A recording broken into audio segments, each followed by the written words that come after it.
had a call come in.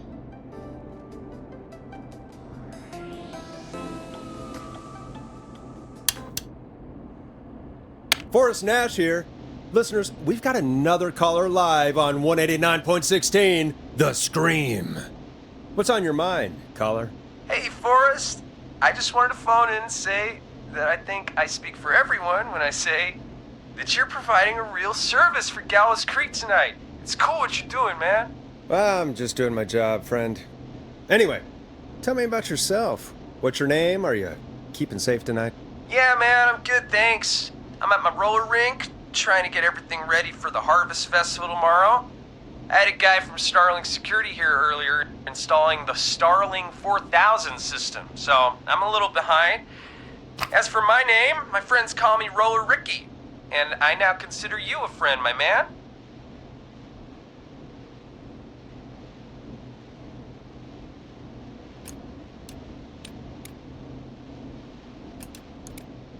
I don't allow self-promotion on my show. Sorry. Sounds like roller skating is more than just a job to you. So is this vocational? I wasn't always Roller Ricky. Once upon a time, believe it or not, I used to go by just Ricky. Yeah, back then, things were pretty rough. I used to roll with a bad crowd. Not all bad, but there was this one guy. Anyway, some bad stuff went down. I harbored a lot of guilt for a long time and turned to the bottle. I didn't really talk about it or even know how to talk. It's just how it was. That bottle took the best years of my life. Or so I thought. It's never too late, Roller Ricky. How did you turn things around? I joined a support group. I opened up about my problems, and sharing that burden just took so much weight off. It's a long story from there, but I found roller disco. I learned how to have fun again, cutting loose and making shapes. Now whenever I get down, I get down. I'm finally free from it all, man. It's important just to talk to somebody. That's the first step. Ain't that right, Max? Aw, hello, Max. Well, he certainly sounds like a good boy. Max is my emotional support dog. He's a rescue dog, but I always say he's the one that rescued me. He's the best dog a guy could ask for. Of course, the first thing I did was teach him how to skate. He's better than me now, a real pro. Max can skate? Yeah, man. At first they said it couldn't be done, and then they said it shouldn't be done. But Maxie loves the rink, man. Is that another train, Maxie? Maxie loves trains, man. He's even got that special how to greet them.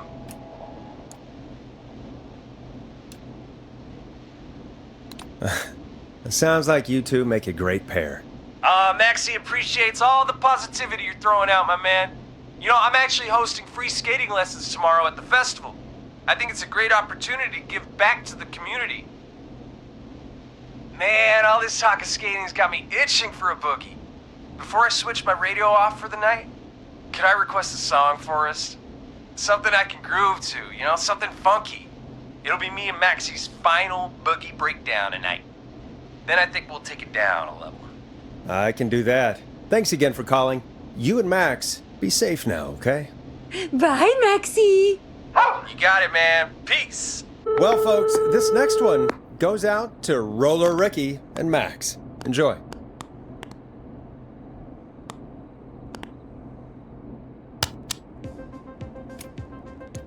Here comes one of my favorites. I really needed that call, you know, after everything. Yeah, I get that. He talked a bit much for my taste, but it is inspiring to hear somebody come back from the brink like that. Yeah, that's what I meant. You were thinking about Max on skates, weren't you? Well, would you look at that? Another caller on the line. What are the odds? Better take it.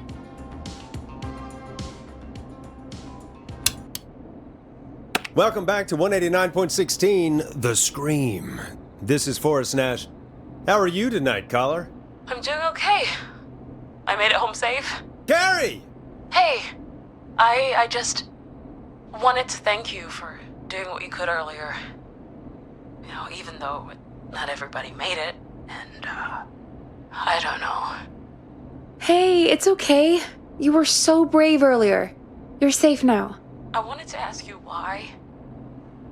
Why he didn't. Why am I. Why what, Carrie? Why did he spare me? After what he did. Why let me go?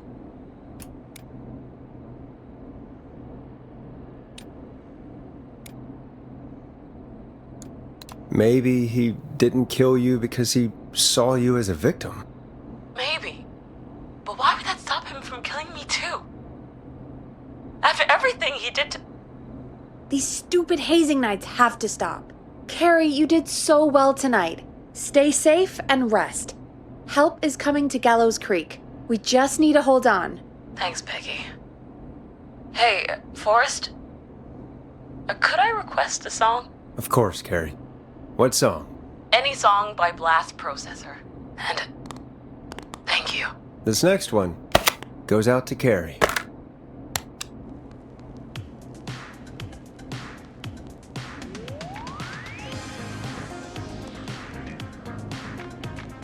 You know, what Carrie just said has really got me thinking. About what? The whistling man left her alone. Why? There must be a reason. When it comes to masked whistling killers, I don't think a reason is a key part of their process. Well, it's something to consider. I need to take a break. If you want to stretch your legs, now's the time. Just hit the Peggy button when you want to get back on air.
Locked tight.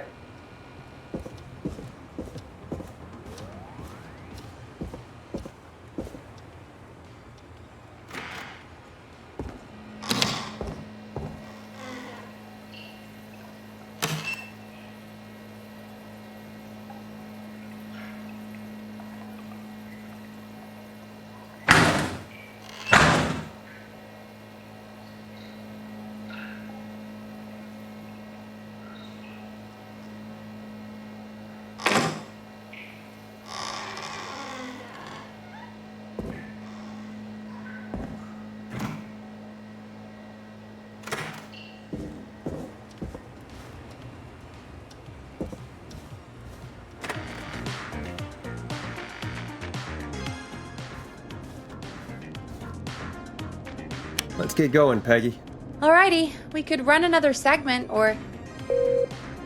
Scratch that, Forrest. We have a caller. Time to turn the music off. You're through to 189.16, The Scream. What's your emergency? Hello again, Forrest. Oh, that call with the teens was awful. Those poor kids. Still, I'm glad the girl didn't get hurt. Thanks for your concern. Are you in trouble? What's on your mind? I wanted to ask you again to play my song, Forrest. You said you were gonna play it, but you didn't. Your name was Dawn, right? What, Peggy? Yes. Oh, well remembered. My name is Dawn, and I wanted to ask you again to play my tune, Forrest. Long Ride Home? You know, the one that Peggy said she threw outside the window?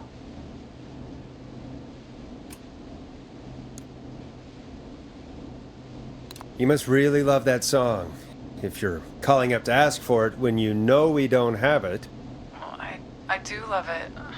And I don't want to argue, but you do have it. It's just outside the window. There's a serial killer on the loose. I can't just go outside hunting for a record. I'm really sorry, Dawn, but we just can't get it right now. But wasn't the Whistling Man just at the old murder house? That's miles from the station. It won't take you a second to grab it.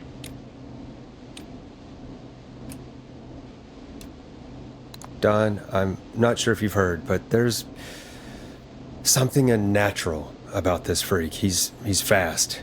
I'm not risking it. Oh, but I think you will. Forrest? Peggy, I'm calling with more than a request.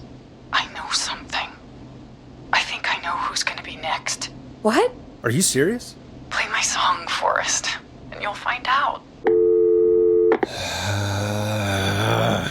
Well, folks, here's some music for you while I think things over. You'll like this next song. Is she serious, Peggy? She's serious about hearing that song, that's for sure. Peggy, I mean, is she serious about... I don't know, Forrest, but we don't really have a choice, do we? If she's telling the truth... Then why don't you go and get it? It's one of Reggie's KFAM regulations. I can't leave the booth while we're on air. Peggy. Just... you can do it, okay?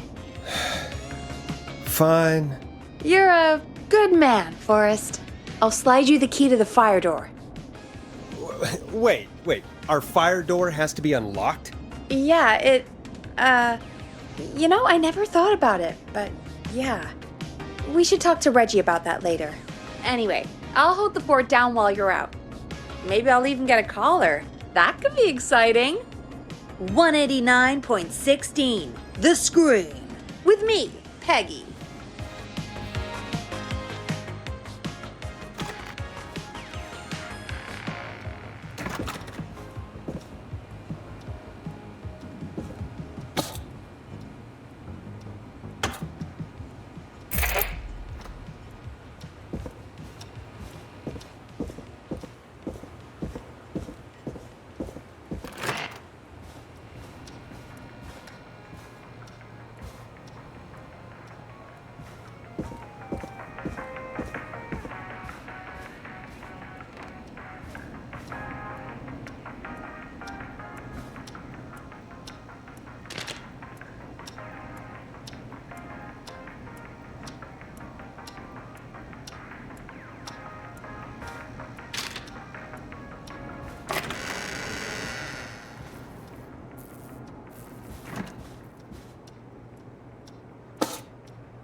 You know, I hope she'll be happy when I'm brutally murdered by the Whistling Man.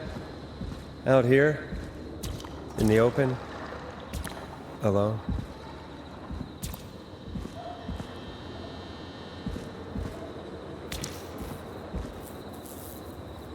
Here it is.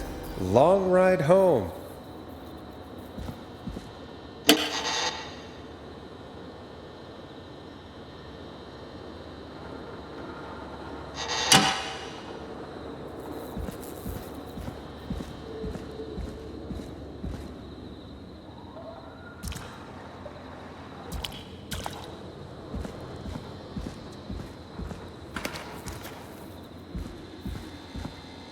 Of course, it locks behind me. And of course the key doesn't work on this side.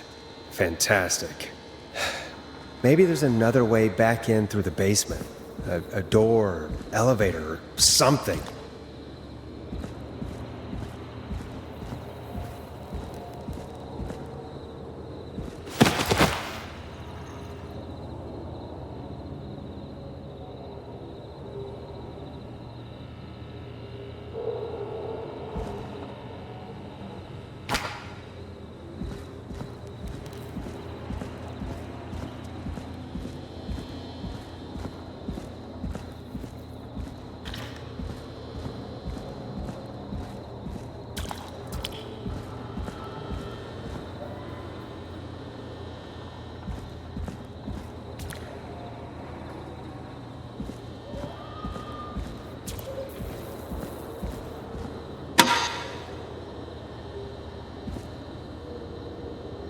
Looks like I'm gonna have to hunt around for some new fuses. Nah, that's not right. Do the fuses add up properly?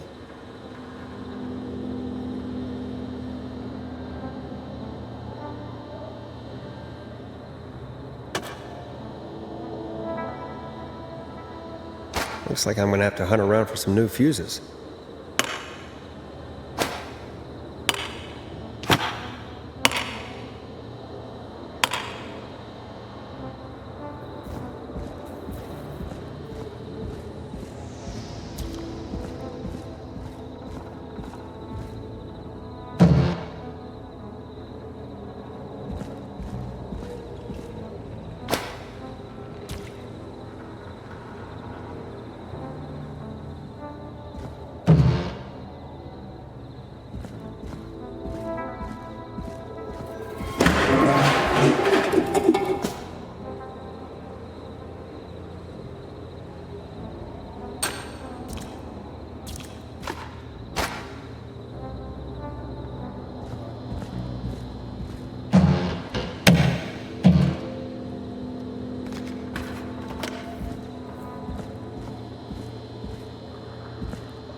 Bingo!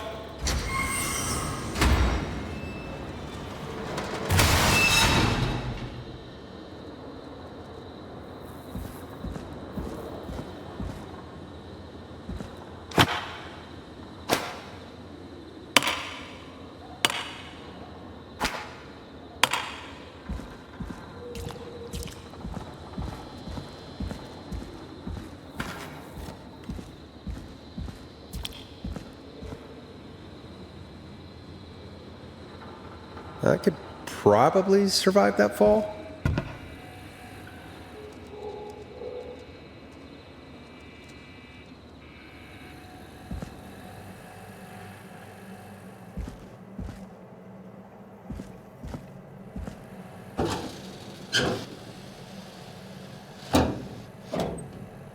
Looks like the janitor's closet. What did Peggy say his name was? Clive?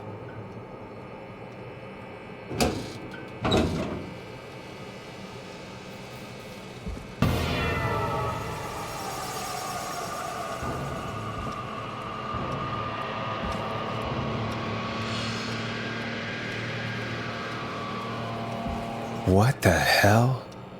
Peggy is not gonna believe this.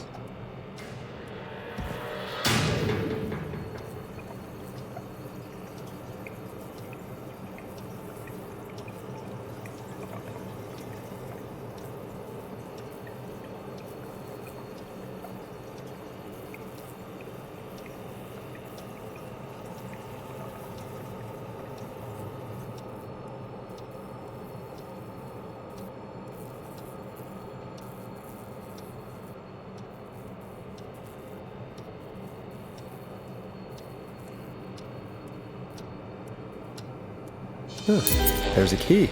I'll just take that. Might be important.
I wonder how the show's going.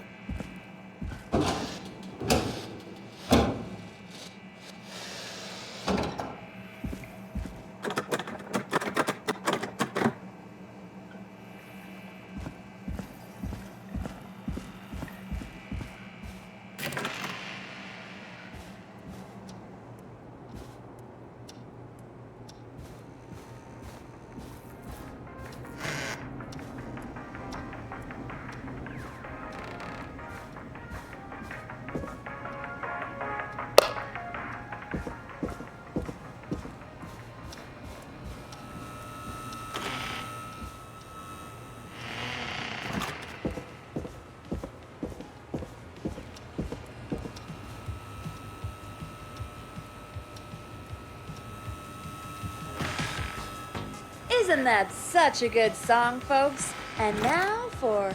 Jesus, Forrest, you've been gone for ages. I thought something had happened. Something did happen. Clive, the janitor, might be Clive, the murderer. What? I'll start from the beginning. The fire door locked behind me.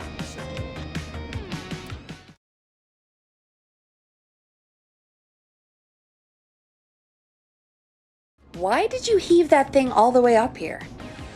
Because the basement's creepy as hell, and I don't like standing around down there. Fair. All right, let's run through this again. We have a creepy board you found in a creepy basement, made by our creepy janitor, who you think is the creepy whistling man. Yep. And on the creepy board are the names Chuck Brody, Kim Walker, Rebecca Allen, and Aunt Williams. Correct. And you think one of these people will be the whistling man's, Clive's, next target. That's right. And we've got to find them. You said there are 4 locations listed there too? The hospital, the power station, the gas station, and the trailer park. Clive must think the target is at one of those locations. Forrest, you're gonna have to figure out if any of the potential targets are at one of these locations tonight. Hit the button if you need any help.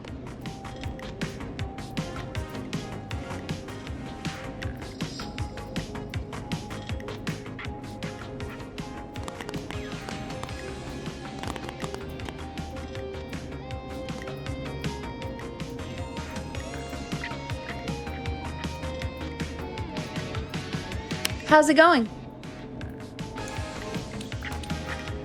It's not going well. I could use some help. Okay, let's review the basics. We need to work out who the next target is. There's 4 locations, right? And 4 people. We need to figure out if anyone is at any of the 4 locations tonight. And if they are, we can call them and warn them. There must be some connections between the notes. That makes sense. Great. Need any more help?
I'm good now.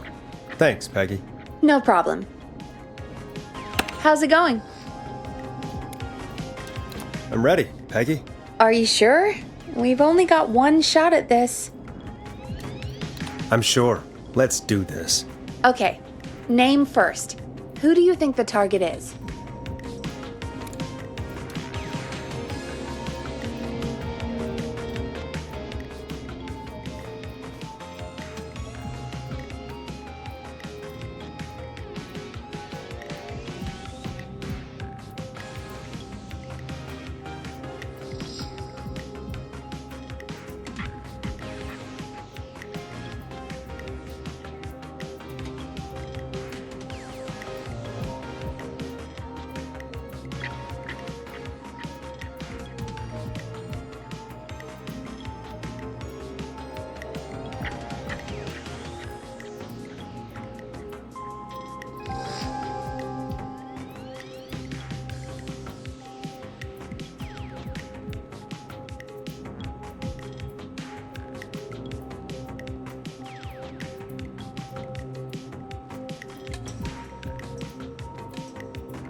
Aunt Williams. And where will I find them? The power station. Okay, I'm dialing. One moment.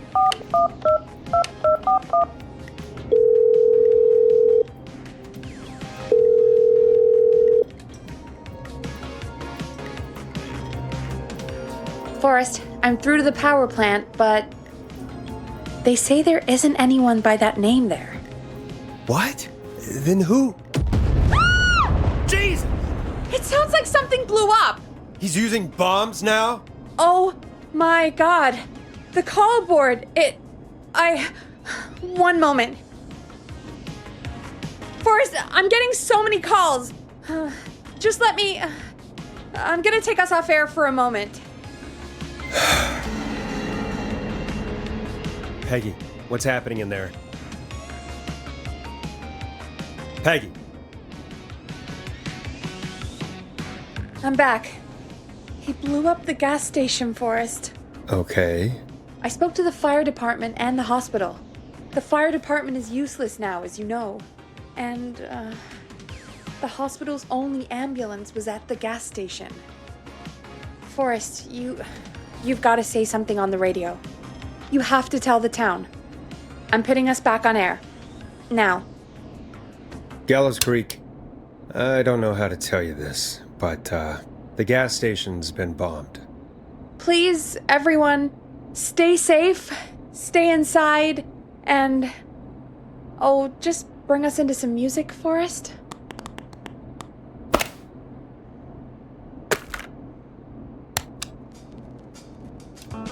Here's some music while we regroup here on KFAM 189.16, The Stream.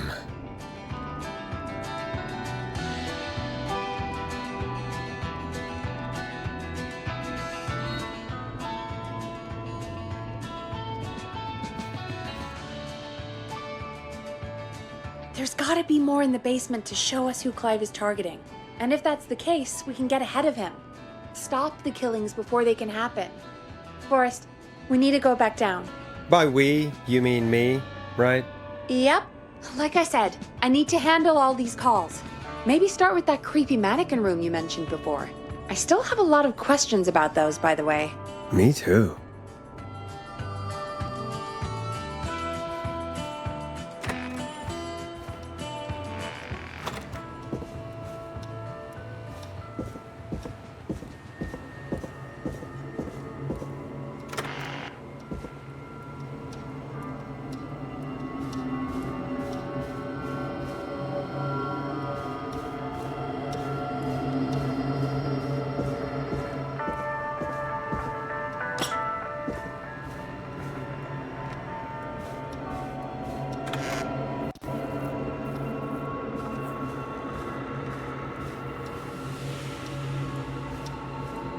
So many locked doors, so few keys.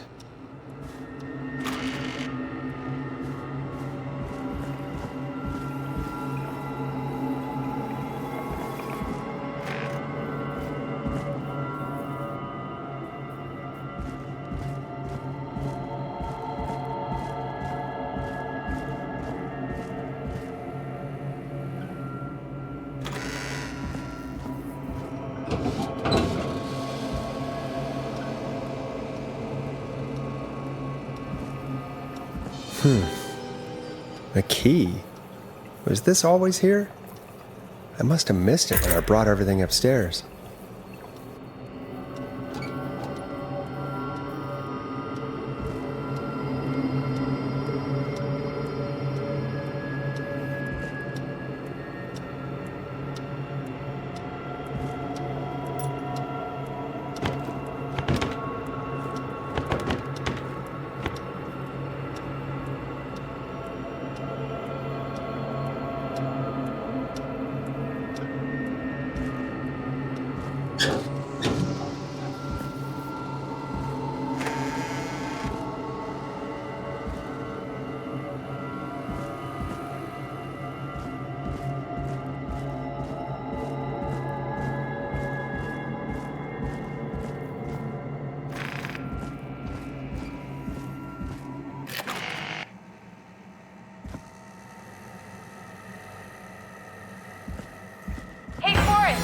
Peggy, give me some warning before yelling down the intercom.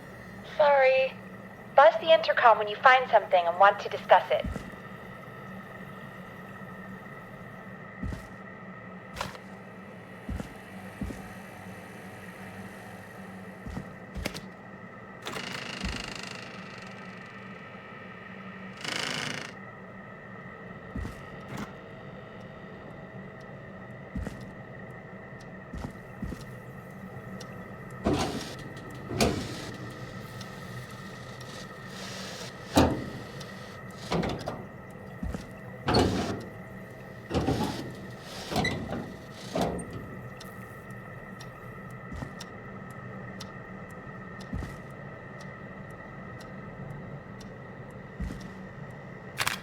Peggy, I've found a tape and a map down here.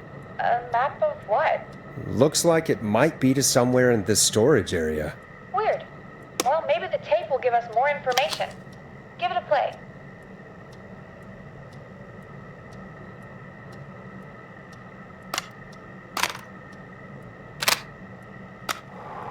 George Barrow, 1968. That's when this all began for me. Follow the maps, find the tapes. I'll be waiting. Wait, George Barrow? We all heard that he drowned after a night out drinking. Was it actually Clive? Has Clive really been the whistling man for that long?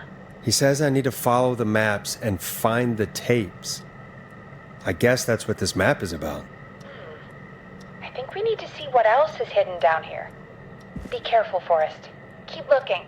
Buzz the intercom when you found something.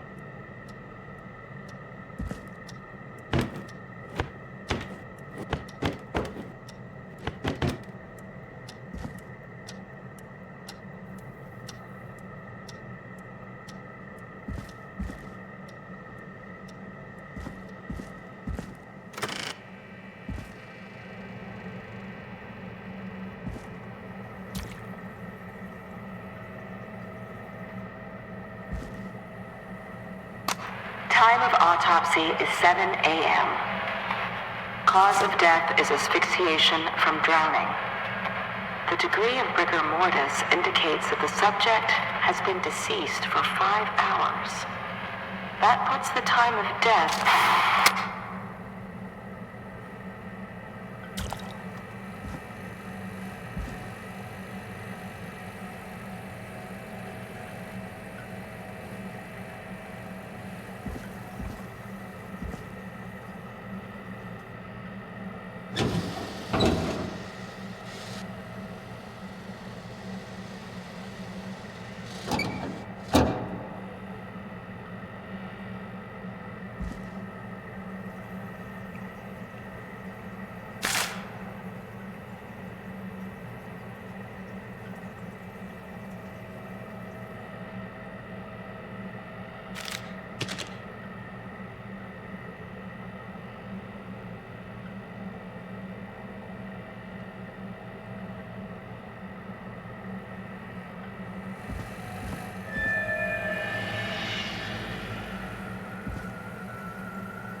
Small lacerations to arms, legs, and face, typically obtained by running through foliage. Severe blistering to the feet, as though the deceased had been running without stopping.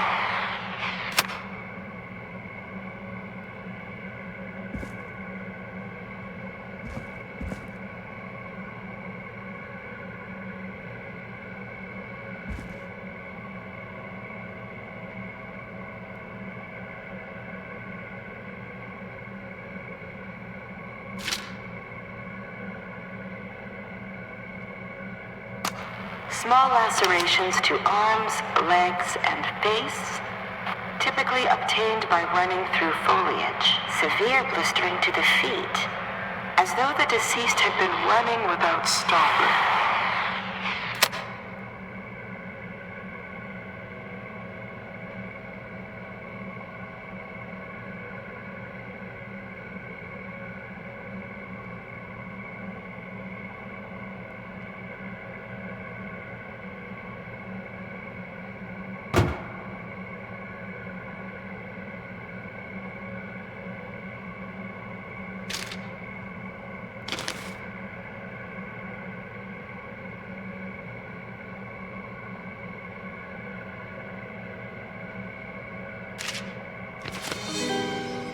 This looks useful.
Additionally, there appears to be a post-mortem injury to the arm. It looks like it was trapped in a car door.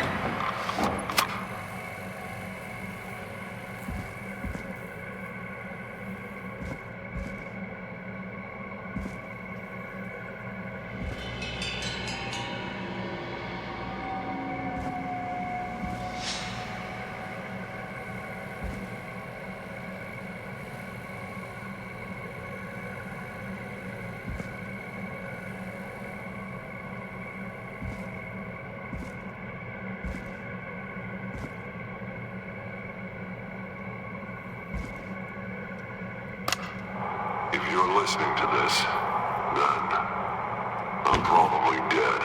What the? I'm a man who likes to stay informed. I've got subscriptions to a new vinyl newspapers for my collection. all over the country. A few weeks ago, I noticed headlines cropping up in those papers, one after the other. Each headline about a murder. Each murder, the death of someone I knew almost 20 years ago. And each one drawing closer to Gallows Creek, drawing closer to the anniversary. None of us are innocent, but I don't think we deserve killing. All I hope now is that I can save some folk from the worst, and I can. I don't know. Do something to make up for what I did back then, I guess. I didn't kill anyone, mind you, but that's past mattering. Now, there's more I could say than I should say, but my employer made it clear that my family would pay a high price if I ever spoke out. So, hopefully I've said enough for you, listener, whoever the hell you are, to start putting the truth together. What the hell? Peggy is not going to believe this.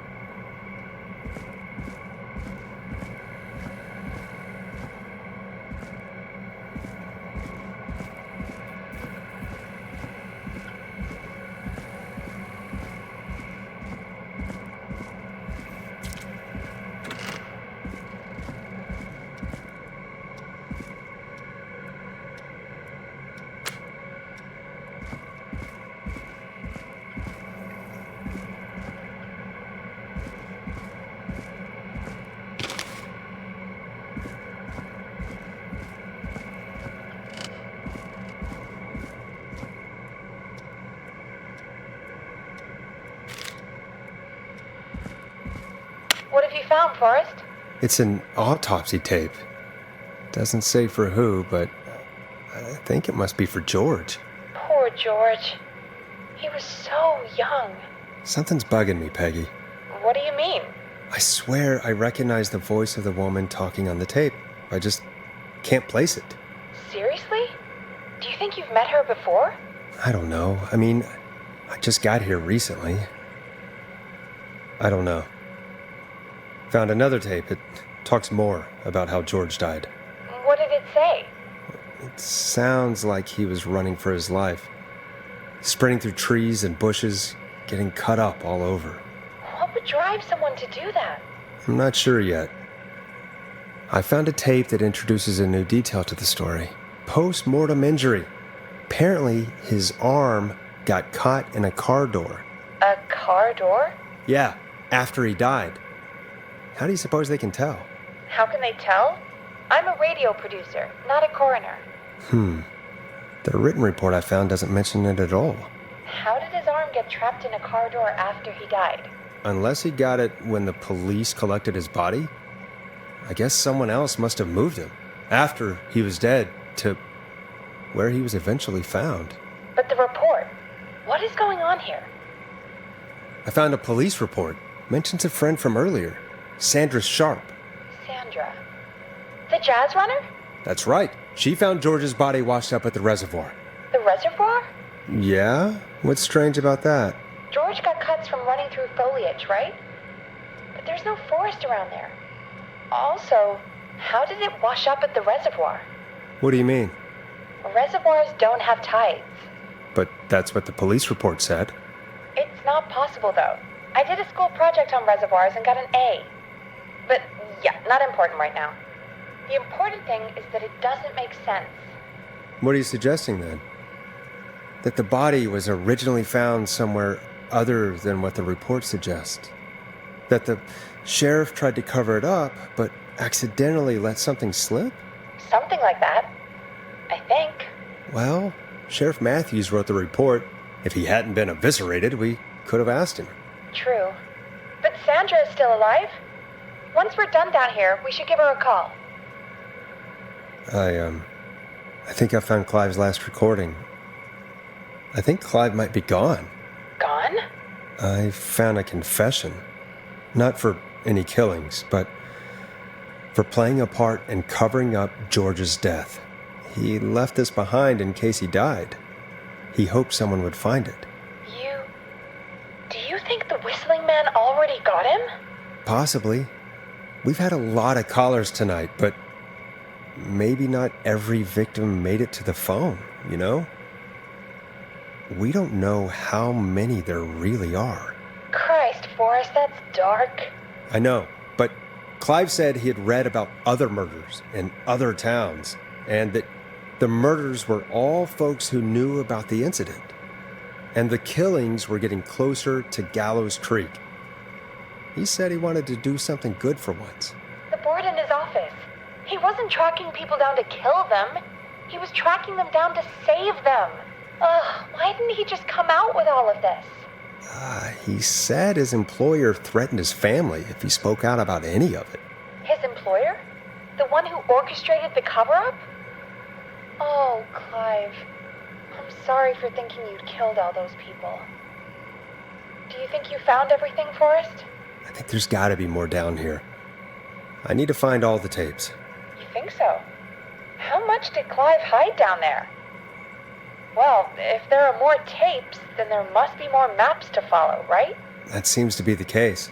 All right then. Buzz the intercom when you find something and want to discuss it.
Preliminary toxicology results shows no signs of inebriation. However, a high amount of cortisol was found, indicating elevated levels of stress in the immediate moments before death.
What have you found, Forrest?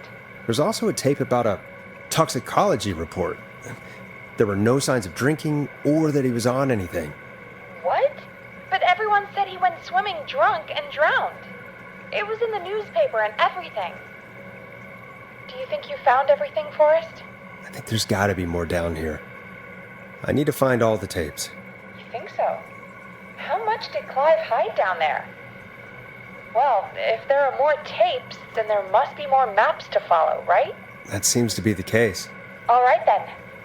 Buzz the intercom when you find something and want to discuss it.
It is the coroner's opinion that the subject likely This has to feared be for his important. life and was chased, resulting in a fall from a height into a body of water where he hit his head, was knocked out, and drowned.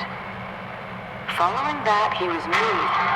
Dr. Sullivan, we need to have a talk. That recording. Shut it off.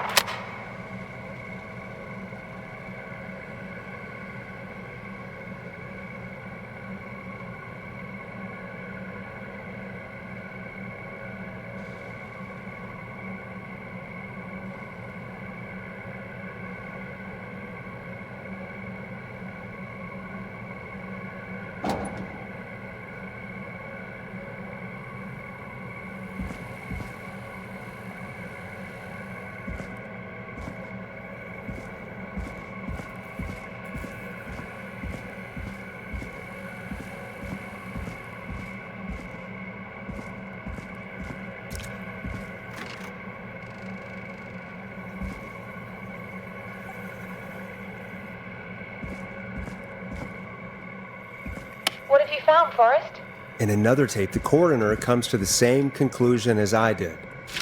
George was running from something. Maybe an animal? Maybe, but then there's this next bit, where the coroner thinks he was moved post-death. So she agrees with us. At the end of the tape, someone burst in and demanded the doctor, Dr. Sullivan, to stop recording. Dr. Sullivan. Wait, Virginia Sullivan? She was her caller from earlier. Well, then our caller was involved in a conspiracy around this boy's death. We need to call her back once we finish down here. It looks like she might know something about what's going on. I found a written autopsy report. What does it say? According to that, it's just like you said at the start. George drowned after getting drunk. Said he liked to fight, too. But that contradicts the tape. I know, and I think I know why. There's a note with the report that says, "I'm sorry I made you do this, Virginia." If it was on the autopsy report, then Virginia must be our coroner. Wait, the caller from earlier, when we had to call the takeout restaurants, wasn't her name Virginia? Do you think you found everything? I think so. Forrest, What's going on here? Someone wanted that boy's death to seem like an accident. And they hired Clive to make it look that way. Come back upstairs when you're ready. We need to figure out our next step.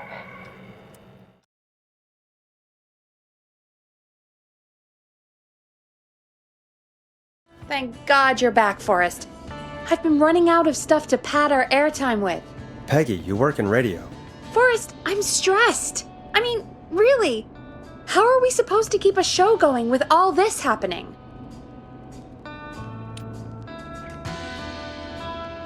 Beats me. But we gotta do it and we're going to. You're right. So, what's the plan now? I think we should call Virginia back. All right, I'll get her on the line. Okay, Forrest, shut the music off. Hello again, Gallows Creek. This is Forrest Nash. We're circling closer to the truth behind tonight's events. To this end, we're calling back one of our earlier callers, Virginia Sullivan.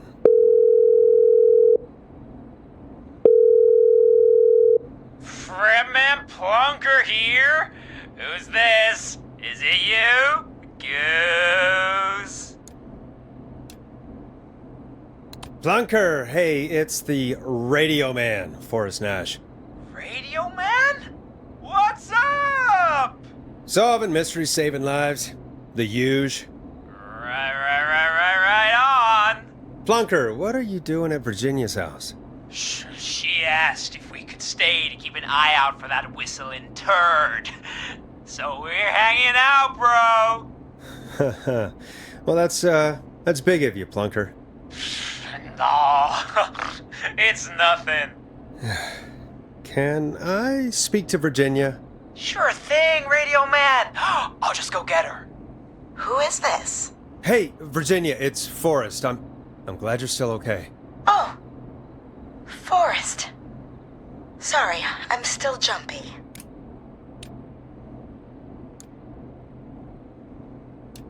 Sorry to hear that, but listen, hey, we need to talk. What about? We're calling because we think you can help us understand why this is happening tonight. Me? What would I know? Does the name Clive mean anything to you? Clive?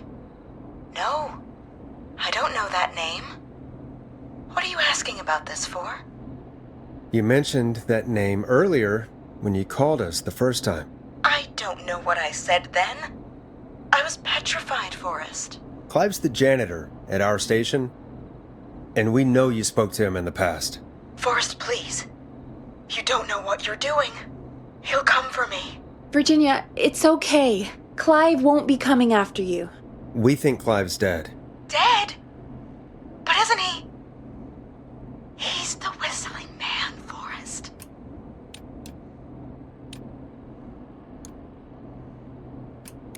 We found evidence to the contrary.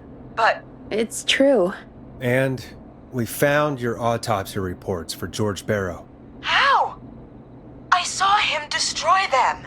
Well, he didn't. I don't know if he kept them or made copies or what, but we found them, and we know it's related to what's happening tonight, which is why we called you. Why did you write a false report? All right. One day, I came into work to find a boy on my slab. And as I finished the autopsy, this man, Clive, he just burst in. And he started making demands to give over the reports, to falsify what I found. Of course I said no. But, well, when someone wants to make you do something, they can use the carrot or the stick. For me, he used both. You see, my sister is sick. She has a chronic condition that's never going away. It's expensive to treat, and it was getting to where I couldn't afford it. And Clive promised me that his employer would pay for my sister's treatment if I did what he said, and that if I ever spoke about this, he'd beat me to within an inch of my life. I don't know why he had me do it, but my sister needed me. You have to understand. She needed me. We understand.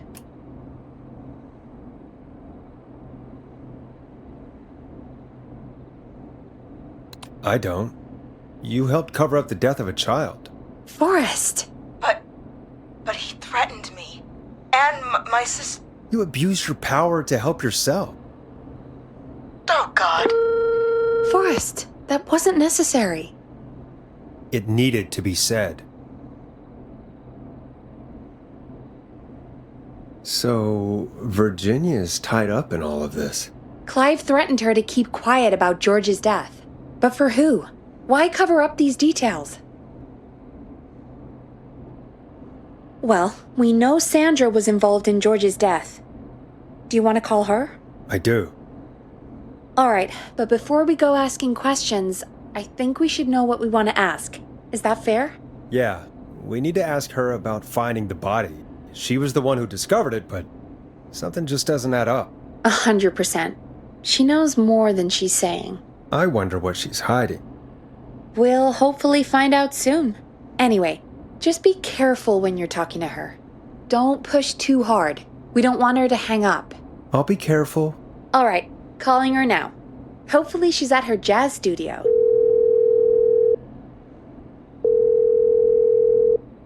Aha! Forrest, you're through. Hello, this is Sandra at Jazz Pizzazz Jazz Studio. Who is this? Hello again, Sandra! It's Forrest Nash of 189.16, The Scream. And you're live on air. Oh, I always thought folks called into a radio show, not the other way around. How jazzy. What can I do for you? Well, we're trying to understand what's behind the attacks tonight. We had a few questions. Why, Forrest, of course. Heck, after the way you saved my life, I'd say yes to just about anything you asked.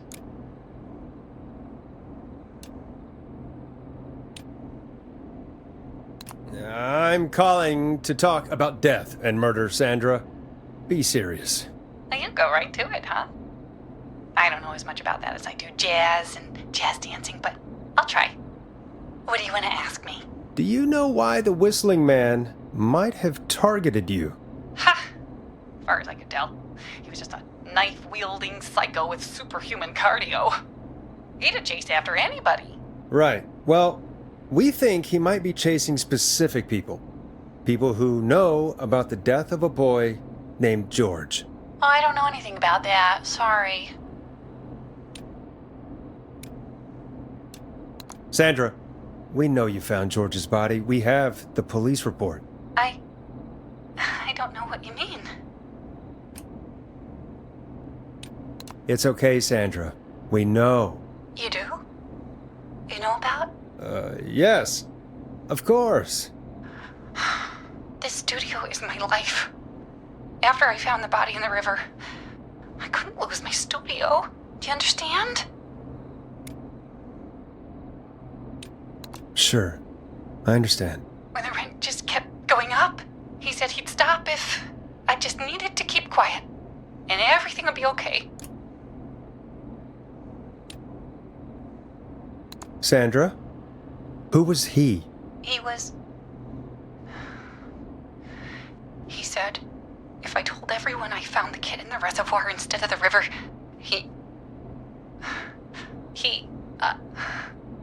I'm sorry. I can't do this. And she's gone. I don't think that could have gone any better. You truly did great, Forrest. Well, folks, if anyone out there has any thoughts on what's going on tonight, please call in. That's good timing. We've got a call waiting just this second. Welcome to 189.16, The Scream, with me, your host, Forrest Nash. Hi, Forrest. I know this is really out of the blue with everything happening tonight, but I wondered if you could send a special birthday message to my uncle.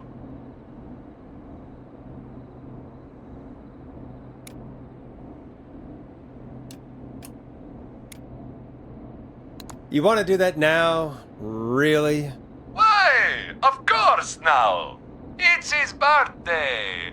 I won't have a chance to do it again until next year. May as well, Forrest. Fine. What's his name? Thank you, Forrest. He's my Uncle Ronnie. His first name's Peter, but he never liked his name. But since he always had salt and pepper hair, even as a kid, can you believe it? Folks always called him Pepper. Thanks for the history lesson. Is there anything besides happy birthday you would like to say to Mr. Pepper? Oh my god damn it! Yes! Tell him he can get the best birthday deals and party packages here at Putney's Pizza, starting at You son of a bitch! Stop calling us! God damn it, Peggy, this is your fault! My fault? I said I didn't want to do it. Don't blame me because Brian Ponte can't control himself. Don't worry, we've already got another caller on the line. Just pick it up, okay?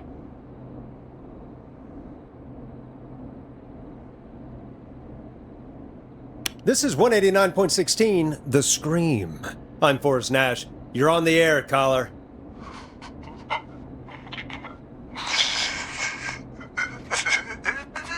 Caller.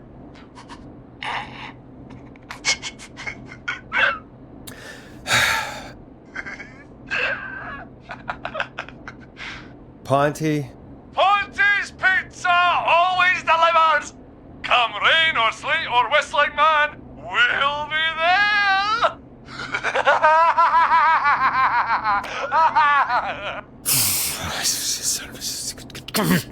Forrest? Forrest? Are you okay? Forrest? I hope the whistling man gets in with his own pizza slicer. Jesus, Forrest? Sorry. That was too much. It's okay. It's been a high-stress night. Don't worry about him anymore, okay? Not for tonight, anyway. I think he's spent for now. We've got another call, whenever you're ready.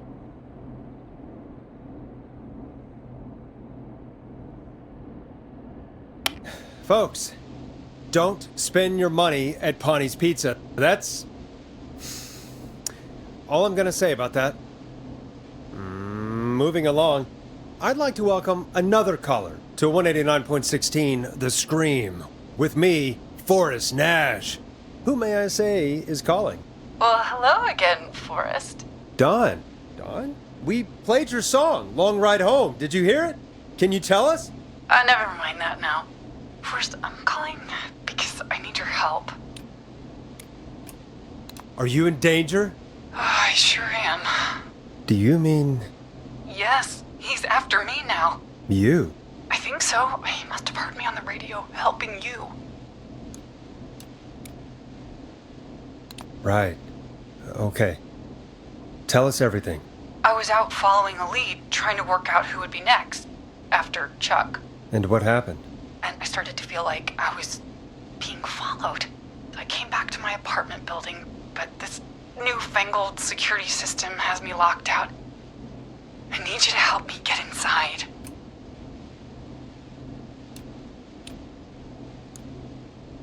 Can a neighbor let you in? I only moved in last week. I don't know anybody yet. There's not even a buzzer here, only the keypad for the entry code. I need that code to get inside. Which apartment block do you live in? Maybe one of our listeners lives there too. It's the new Woodside apartment building between the town hall and the trailer park. But I doubt any of your listeners live there. I don't have many neighbors. Sounds like a prime piece of real estate. Sound really carries at night. Shit.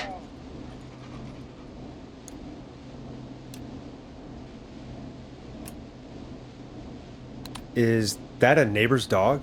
Yes, it is. Boy, I wish he'd muzzle that thing and... Oh. And now he's blasting David Scopo out of his window. This night can't get any... The whistling man is coming down the street. I don't think he's seen me yet. Forrest, please. I need your help. I need the code for that security system, or I'm gonna die.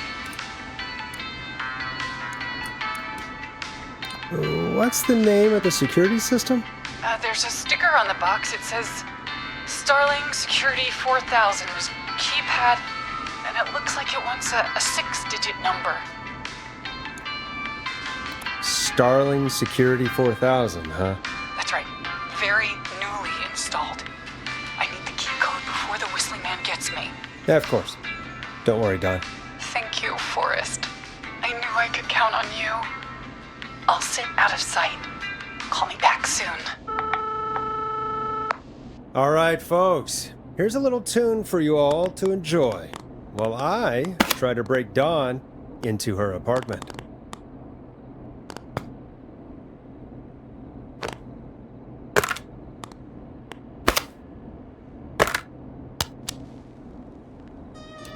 Coming up for your listening pleasure, it's Caged Tiger with their single, One Last Goodbye.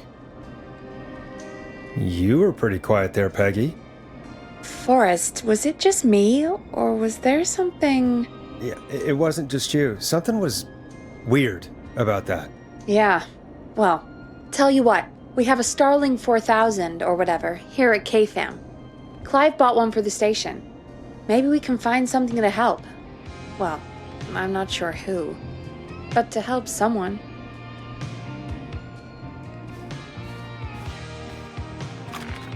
Okay, so she's locked out of the Woodside Apartments, and somewhere Clive probably has the papers for the Starling 4000.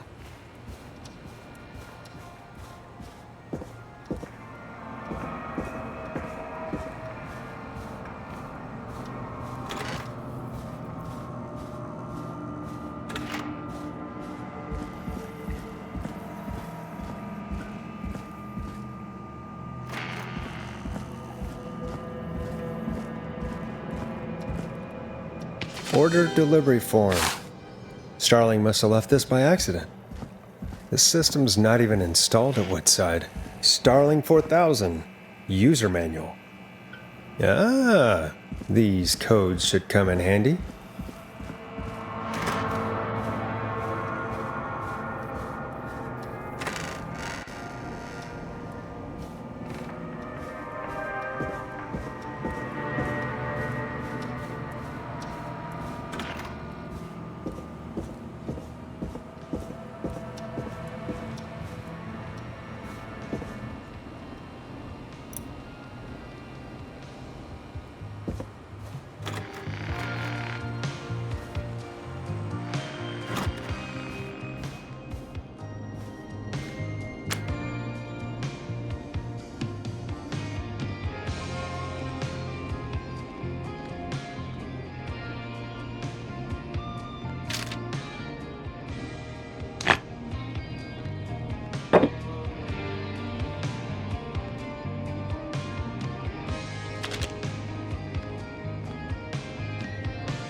Welcome back, Forrest.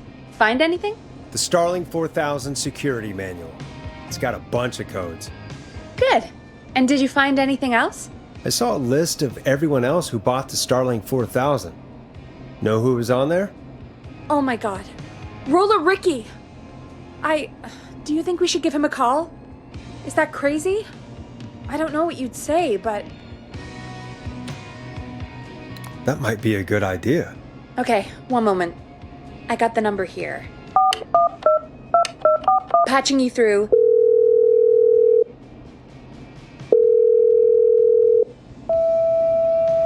Shit. He probably can't hear it over the music. Forrest, I don't know about this. This is super weird. Just put me through to Don. I'll take care of this one way or another. Okay, if you say so. When you're ready, shut the music off. Line 1, whenever you're ready.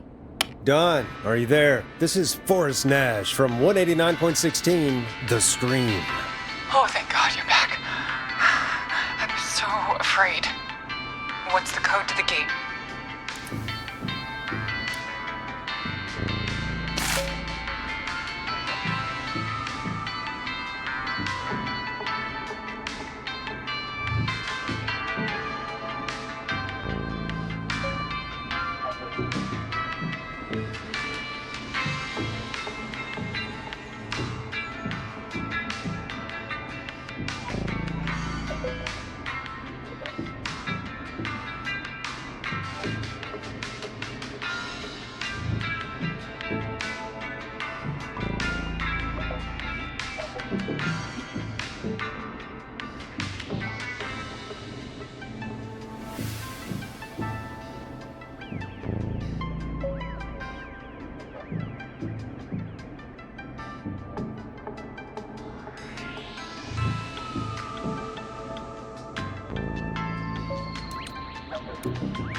The code is 811220. Thank you, Forrest. Alarm test already deactivated. The alarm deactivation. I think you gave me the wrong number on purpose. Well, I'll just do this the hard way. Forrest, what did we do?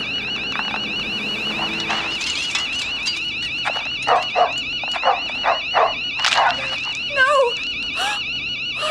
Maxie! Not dead!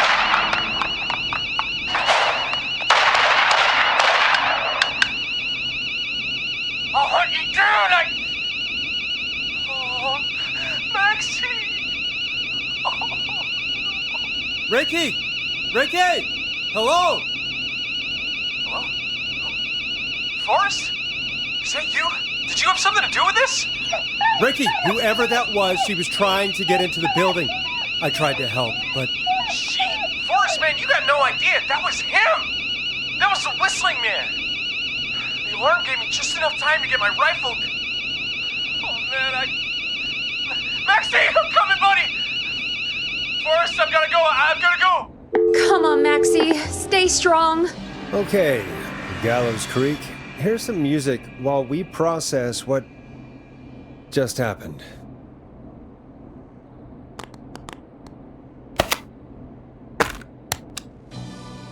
So, the whistling man is a woman?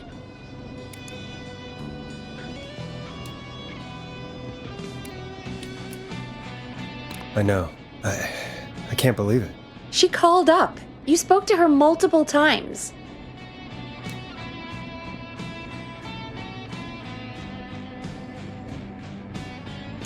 I thought she was just regular Gallows Creek strange. Really, Forrest?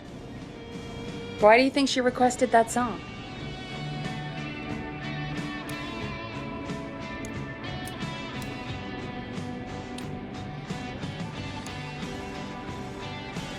I mean, maybe she actually wanted it. Could be her favorite killing song. Ugh, that's awful. So, what now? I guess I should make an announcement. We do have new info. Okay, kill the music and you can make the announcement.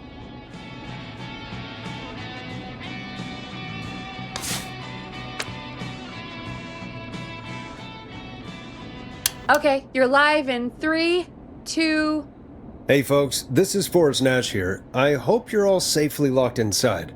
For those of you listening to that last call, you might be wondering what to make of it all. Here's our take. We now believe the killer is actually a woman, one who might manipulate you into letting her in before she attacks you.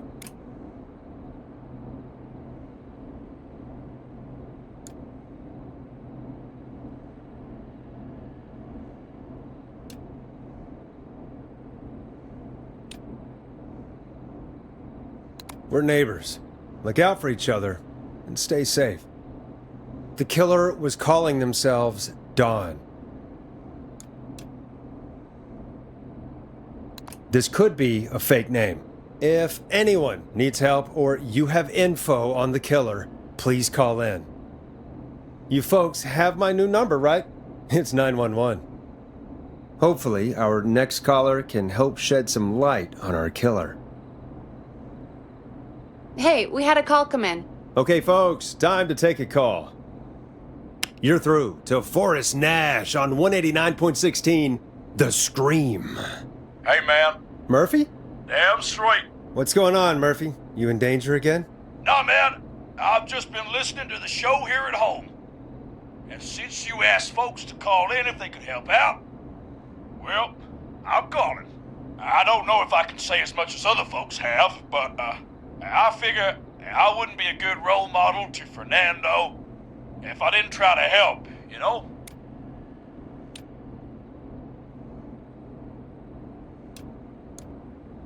We really appreciate that. 100%. Thank you, Murphy. Oh, thanks. So, what do you want to know? Well, what can you tell us? I don't know, really. All right. Well, do you know anything about the death of George Barrow? Absolutely nothing. Okay. What about the killer herself? Herself? Man, I didn't get my ass kicked by a lady. The man I went toe-to-toe with was a man. You heard the last call, right, Murphy? Yep. So you know it's a woman, and you were trained by a VHS, Murphy. I know, but... Man, how could it have been a woman under that mask? Let's just move on. Do you know anything about the history of the Whistling Man? No, sir. Tonight's the first time I ever heard of him. What? I moved here 3 years ago, man. What do you want from me?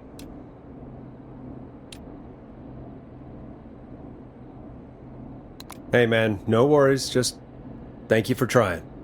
Right. Sorry I couldn't help y'all more, man. Now, if you'd have asked me about gators... Forrest, we have a call coming in. Sorry, Murphy. I think that's all we've got time for right now. All right. I'll catch y'all with the gator talk later. Night. Well, folks, that was a bust. But perhaps our next caller has more they can tell us. Let's find out. This is Forrest Nash, and you're listening. Please help me. My name is Casey Moore. I'm at 25 Nancy Drive. My best friend's been stabbed. He's bleeding everywhere. I don't know what to do. Please help me.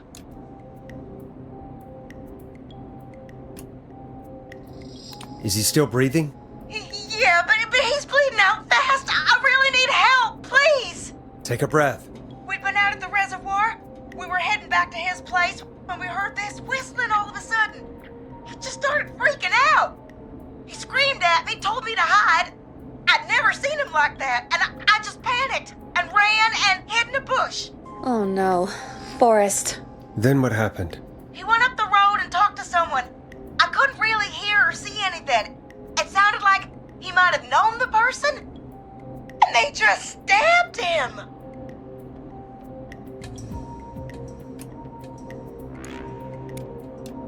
Casey, was he talking to a woman?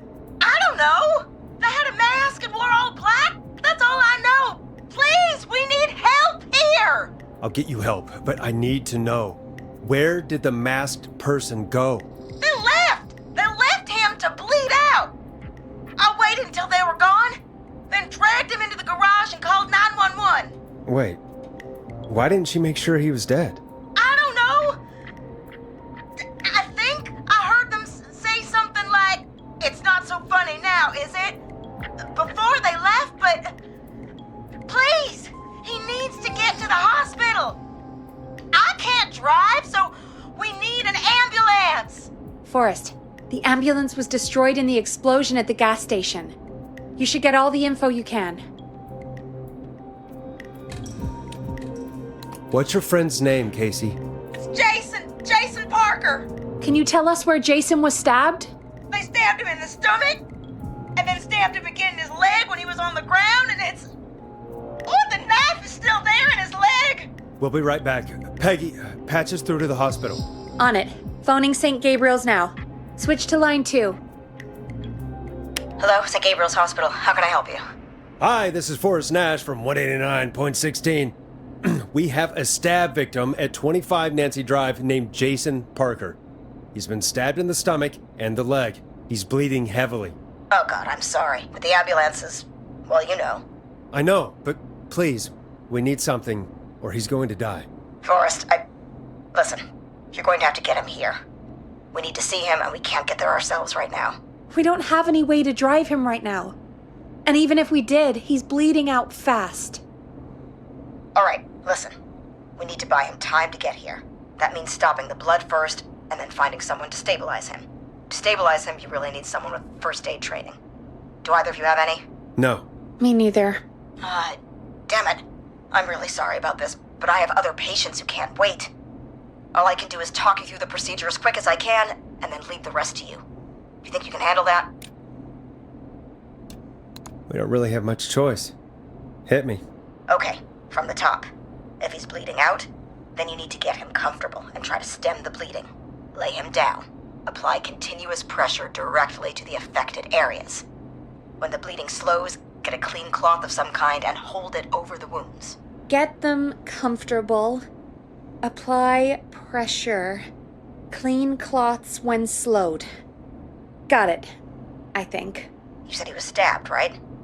If the object he was stabbed with is still in him, don't take it out. It's stopping the worst of the bleeding right now. If anything, you should secure it so it stays where it is. I wouldn't have thought of that. It makes sense, though. God, that was a lot of info. But I think we can handle this. Glad you got it so far, because there's more to go.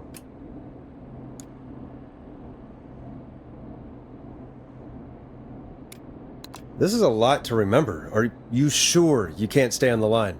We're wasting time. Please, just let me continue. If he's lost a lot of blood, he may enter shock. If he does, act fast. If you applied a cloth and it's bleeding through, don't remove it. Just apply another on top of it.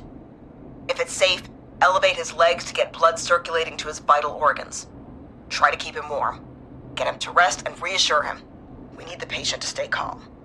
All right, don't replace bandages, elevate his legs, keep him warm and calm.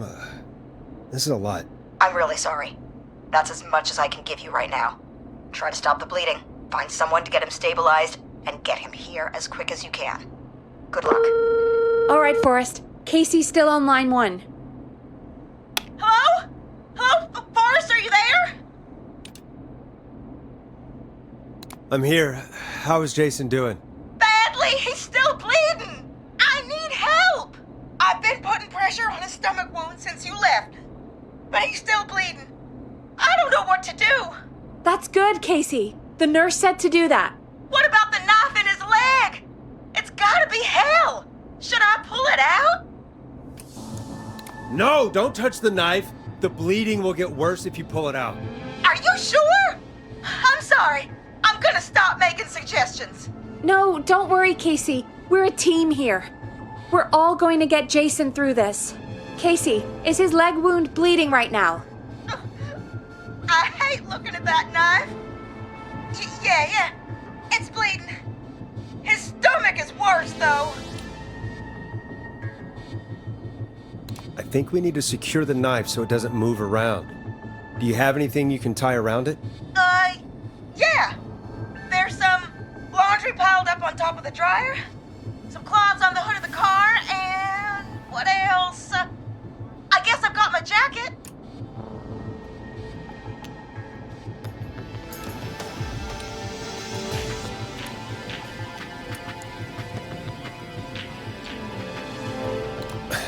Look in the laundry for something like a towel or a shirt.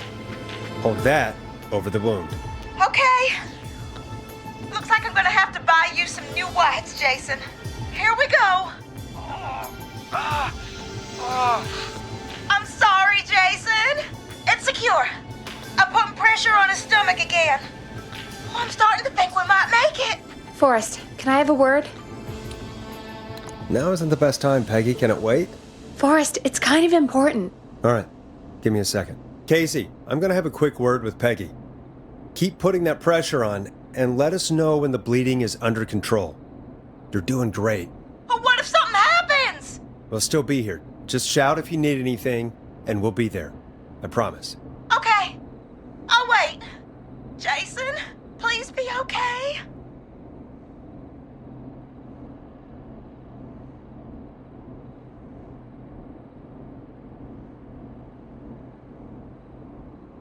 What's up, Peggy? We can't stay on the line with her all night. Dawn is still out there. What if other people need us? You're right. She's probably on her way to her next target right now. Exactly. And you heard the nurse. We need someone there with training who can stabilize him. He's got to get to the hospital somehow.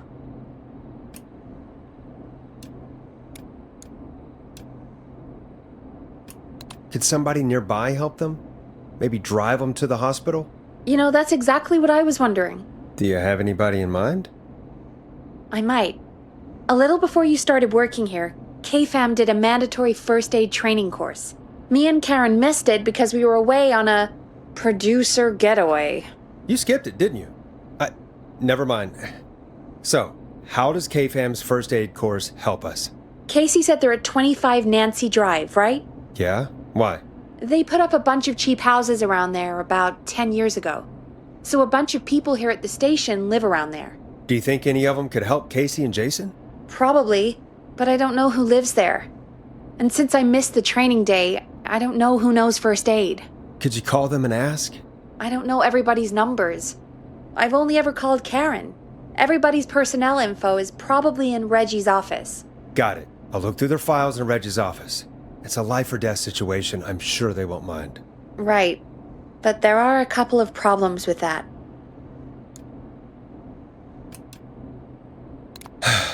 It's sensitive information, so Reggie probably locked it in his safe.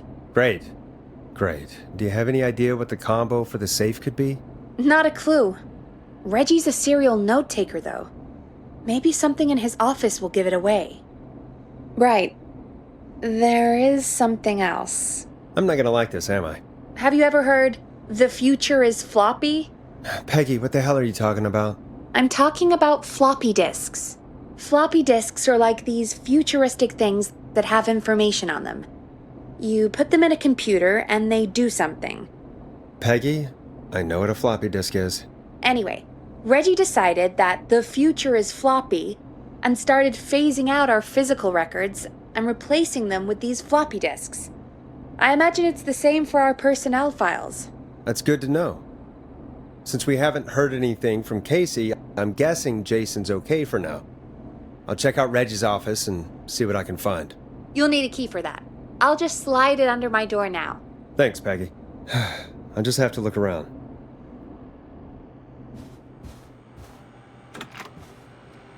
Good. I'll patch my mic down to the office, so you'll hear me over the intercom.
Looks like I need a 4-digit code.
Could this be it?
Hey, Peggy. I think Reggie's on to you and Karen. Maybe don't bring those little drink umbrellas into work for a while. What? Why are you reading my file? You need to find someone who can help Casey. We already know I can't. Don't waste time. You're right. I'm sorry. I need to focus on possible candidates. I can read the rest of this later. Get a load of this, Peggy. Apparently, I'm a lone wolf type. Forrest, what are you doing? We don't have time for this. We have a man literally dying on the line, and we're more interested in you. You're right. I'm sorry. I need to focus on possible candidates. I really shouldn't have read both. We're in a hurry.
Hey, Peggy, you there? Yeah, I'm here. Did you find what we need? I got the safe open, but I'm not sure what I'm supposed to be looking for in these files. We need to know who can do first aid, and we need them to be close to Nancy Drive. Anything further away than a street or two is probably too far. Anyone who ticks those 2 boxes is our best bet. Got it. I'll take another look at the files. I'll let you know when I find something, or don't.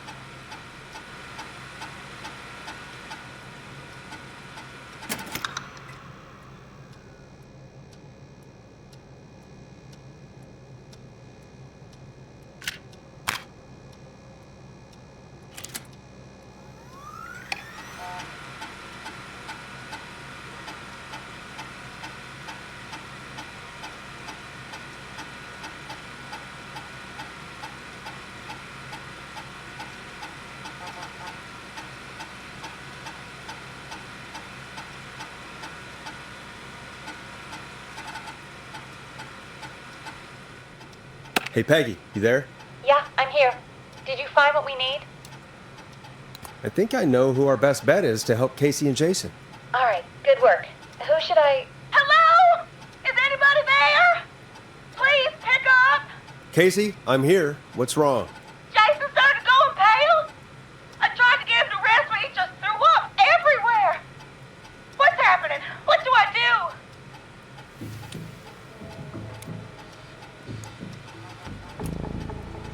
God, it sounds like he's going into shock. Casey, just stay calm. It's going to be okay. But the bleeding seemed to slow down. Did I mess up? Jason, I'm sorry.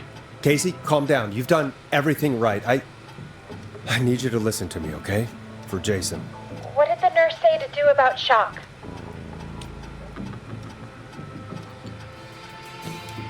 Casey, I need you to elevate Jason's legs. We need to get the blood flowing to his vital organs. Got it. Jason, stay with me. I'm just gonna move you. This might hurt. Okay. I propped his legs up on some boxes. I'm looking at my notes. We need to get Jason as warm and comfortable as possible. Do you have anything you could use nearby, Casey? Yeah.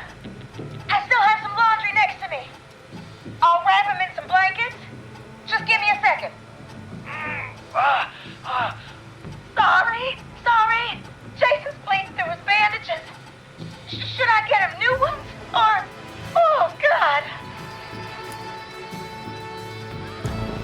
Don't remove the bandage.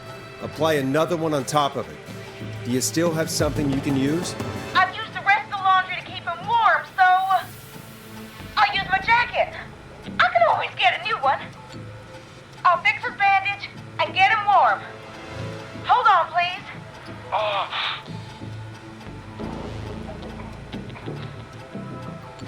Sorry. I'm done. You're gonna be okay, Jason. Just relax now, okay? Sorry. I'm scared. He's not doing well. Is he gonna... Casey, I need you to be strong for Jason. Sit with him and reassure him that everything's gonna be okay. Okay?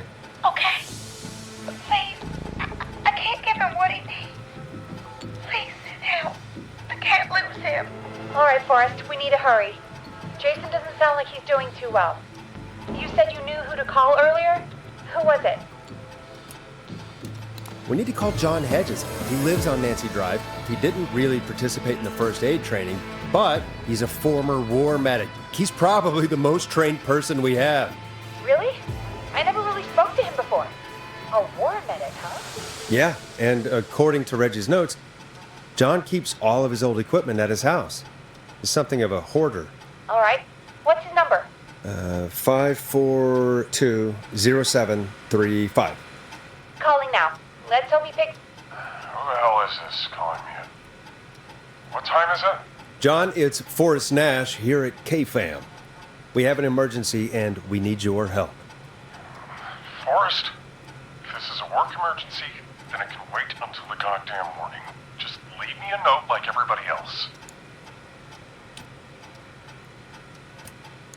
John, no, this is a medical emergency. A man has been stabbed by the Whistling Man, or... Never mind. He's badly hurt, and he's going to die unless we get someone to him now. The Whistling Man? What kind of joke is this? John, we're not kidding. A man is gonna die if we don't help him right now. Seriously? I haven't been called on for over 10 years. Where's the patient? What's his condition? He's at 25 Nancy Drive. I think we got his friend to stem the bleeding, but he's gone into shock. He's passed out right now. You say he was stabbed? Do you know the extent of his injuries? From what we were told, he has 2 major stab wounds. One to the stomach and one to the leg. The knife is still in his leg, and the stomach wound is open. Understood. Let me grab a few supplies and I'll head right over. Damned if he dies on my watch. Thank you, John. We'll let him know you're on your way. Good luck. Hello, Casey. Are you there? How are we doing? Bad. Jason seemed really weak and then just started thrashing.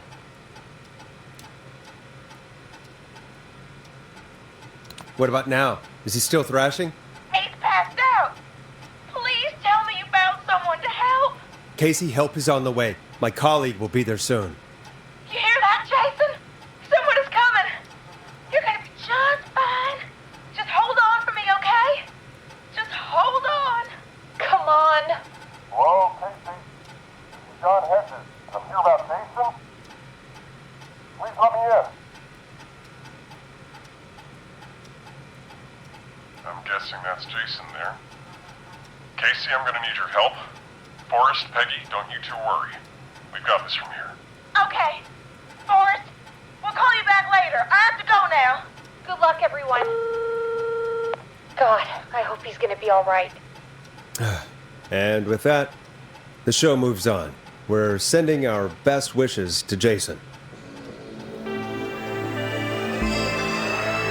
Well, after all that excitement, I think we could use some music.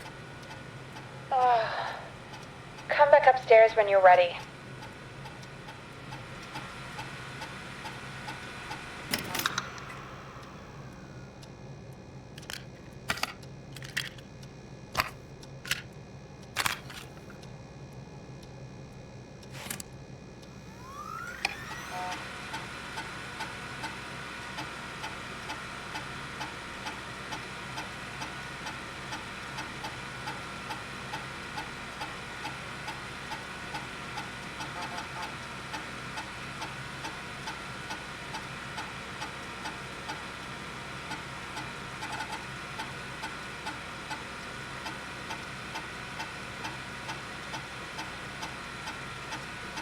record, Forrest?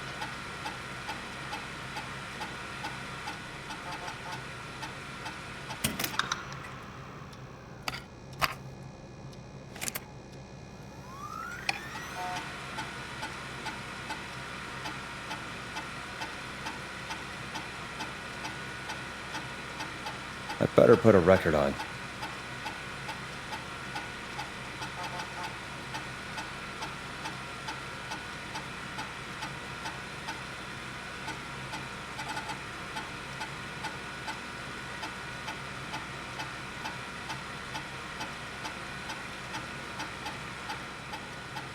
Dead air is a crime, Forrest.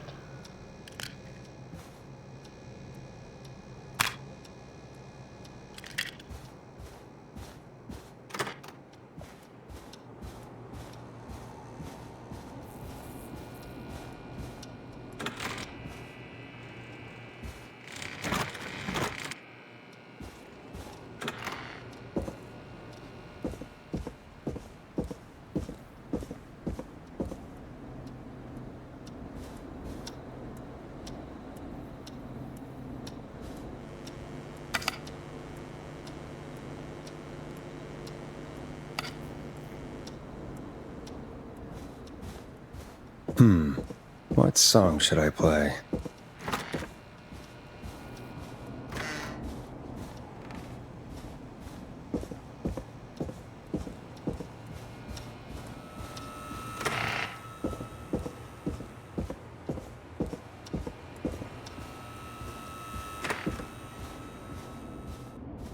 Hey, play something.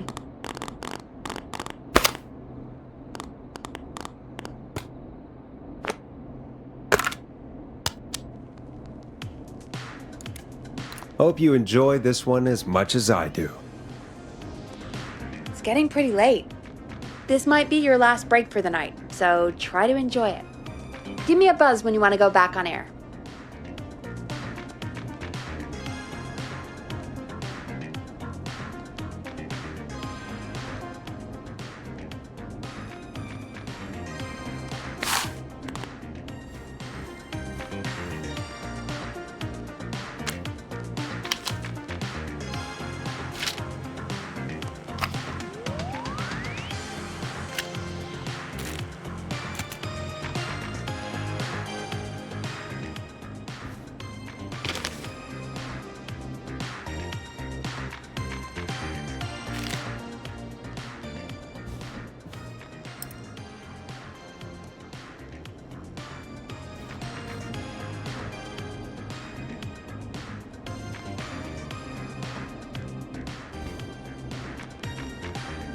Let's roll. You got it. We've got another call coming through, too. When you're ready, shut the music off. Welcome back to 189.16, The Scream. I believe we have another caller on the line. How are you tonight, caller? Forrest, man. Hey, it's Roller Ricky. Good to hear from you again. How you holding up after everything? Is Maxie okay? Maxie is a little fighter, man. I just know he's gonna pull through. I think our roller show might be canceled tomorrow, though. I'm sorry again about how that went. Is there anything else we can help you with, Ricky? Actually, I think I have some info that might help you. Oh? What's that? You see, man, me and Jason know each other. You know each other? Yeah, we went to Gallows High and played on the football team together. He was a gnarly offensive linesman, and I was our star wide receiver. Runner Ricky, they called me. All right, and what does that have to do with tonight? Well, because George, the guy who drowned, he was on our team too. Keep talking. What happened? We had our first team party on the night he drowned. He seemed like such a good dude. Ricky, were you there when George drowned? No, man. Once the party turned, I beat feet out of there. Man, I remember George and his girl there. There was a whole lot of love, man. I could see it, you know?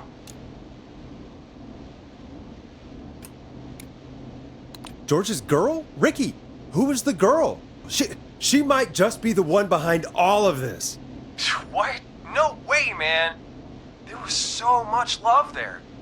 I can't believe she'd ever be capable of anything like this. Ricky, please. What was her name? I never got her name, man. He just called her Bean. I didn't really know her before or see her after that. Then what did she look like? Please, tell us anything you remember. I just remember a pretty girl, man. I'm sorry. Ricky, you said the party didn't last long. What happened? We were just having a good time, and then the next thing I knew, everyone was running for their life. I looked up and saw the goddamn whistling man in the trees. And I never ran so fast in my life. I ran straight home. Didn't know about George until next morning at school. I'm guessing it was whistling night, wasn't it? That the whistling man was just another kid. Yeah. I don't know how George died, but I always felt like if anyone deserved to die that night, it should have been me. And Ricky, it wasn't your fault. You're not a bad person. I know that now, man. It took a long time to learn, but yeah, just thought I'd tell you all what I know. Thank you, Ricky. This helps. Thank you. You got it, man. Anyway, I think it's time for me and Maxie to free up your phone lines. Night, Ricky. All right, folks. Looks like we got a new lead in the case. If anyone has any info about this mysterious bean, please call in. If she was George's girlfriend back then, she's probably in her mid to late 30s now. Huh. Oh, we have another call coming in, but hang on. What's up, Peggy?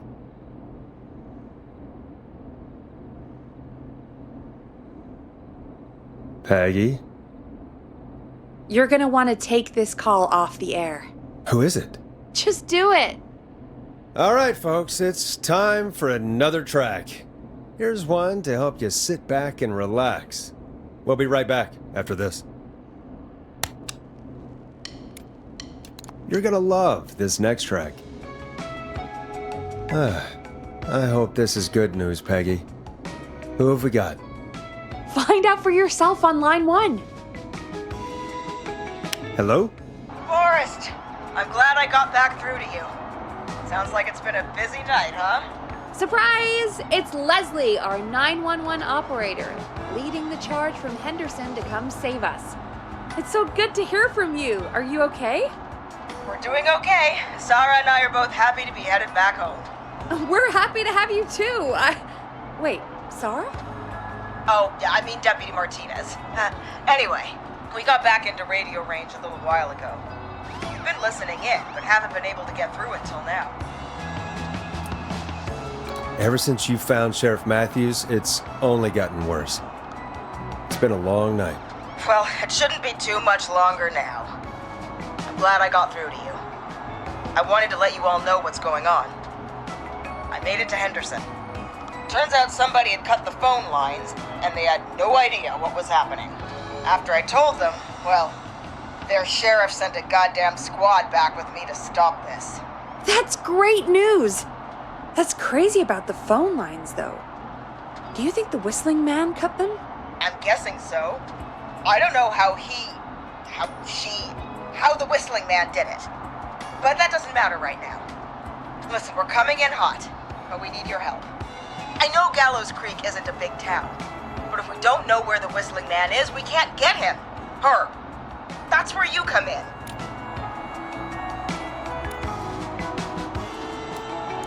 You can count on us. What do you need? It might be a long shot, but here goes. The whistling man already called up a few times. I bet she calls again. We're still a little ways out of town, so if she calls, stall her. Buy as much time as you can for us to get in. And while you're talking to her, try to figure out where she is. We'll be listening in, so once her location is known, we'll head straight there and end this nightmare. I'll do my best. I know you will. Heck, I can see the headlines now. Forrest Nash's interview of a lifetime. Anyway, I'll radio the other cars and tell them the plan is a go. Hopefully the next time I see you, it'll be with our killer behind bars. Take care now. We'll see you soon, Leslie. Oh, thank God. It sounds like this is almost over. We're nearly through this.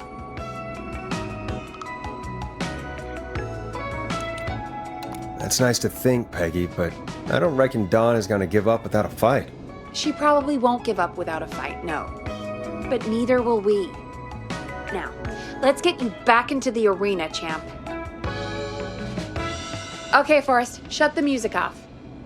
Bringing you back live now. Welcome back to The Scream with me, Forrest Nash. The line is lit up, but before I get to our next caller, I just want to say, things are looking up. It's almost over.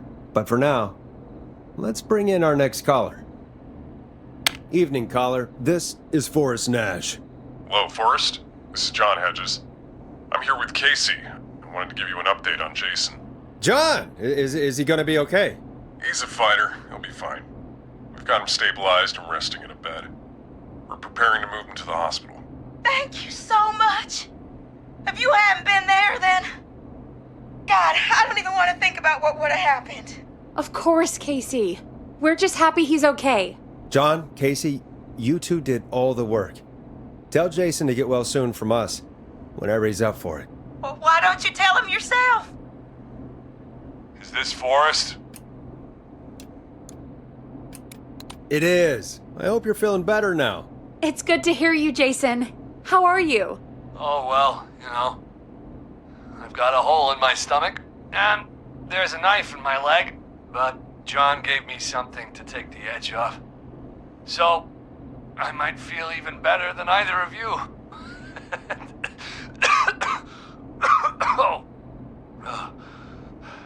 Take it easy until you get to St. Gabriel's.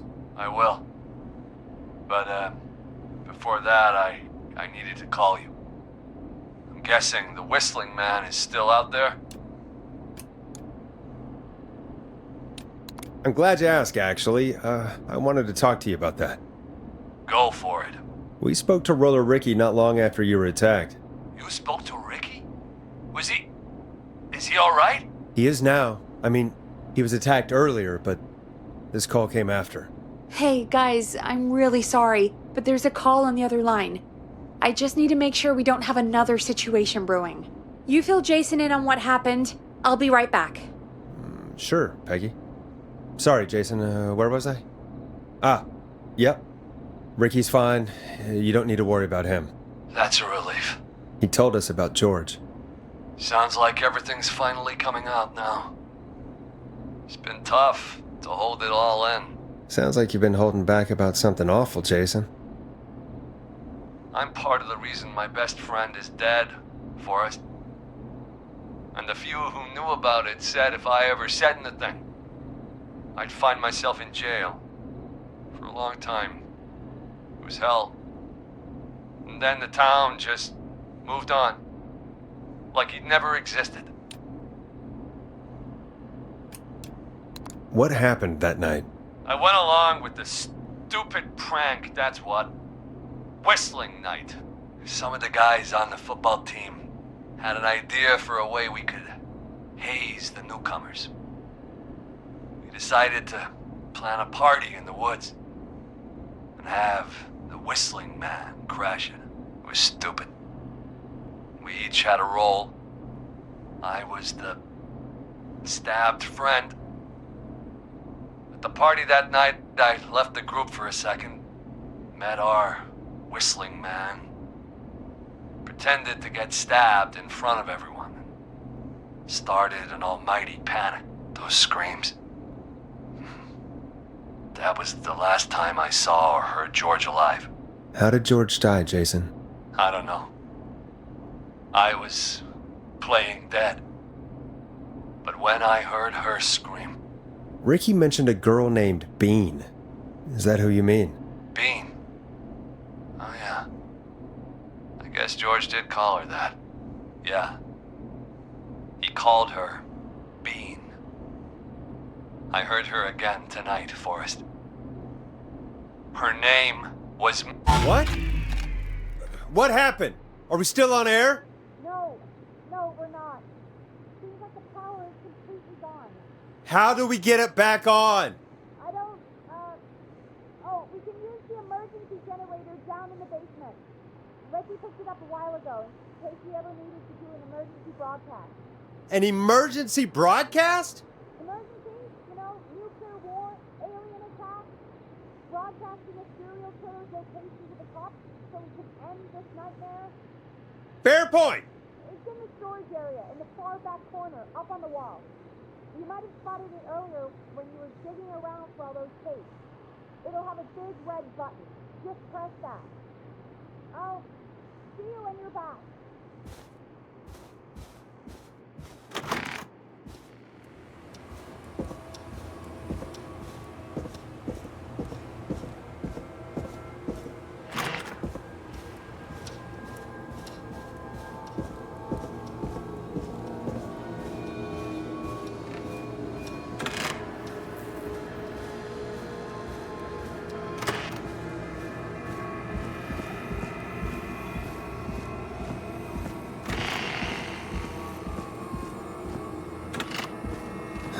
Far back corner.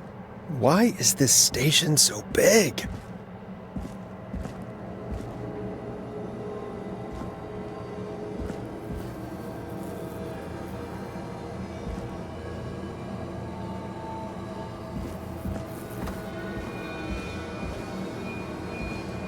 That must be it. Boom! We've got power.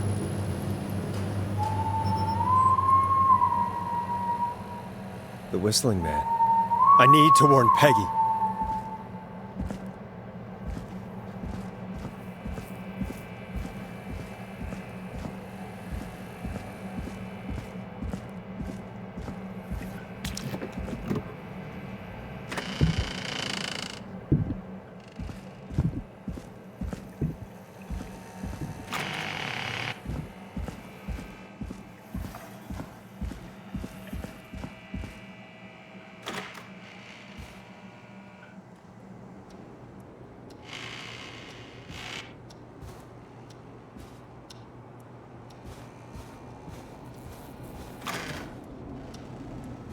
What the hell?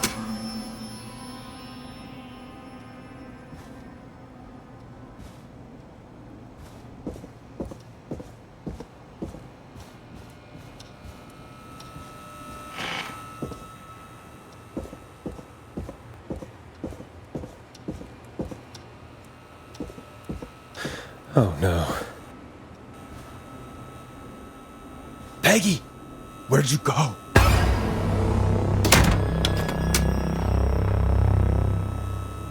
No way. This can't be happening.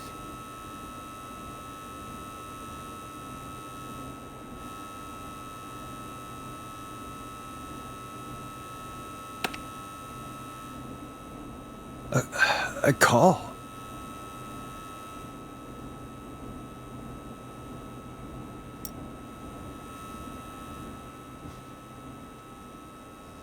Did Dawn press the Peggy button? Did she want me to hit it on my end?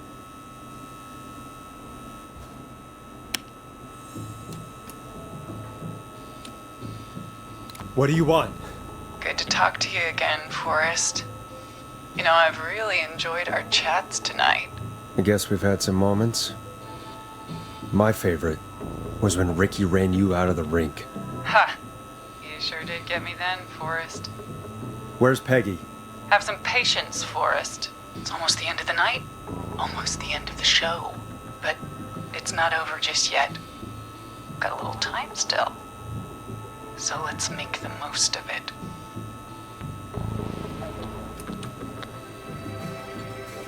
All right, let's.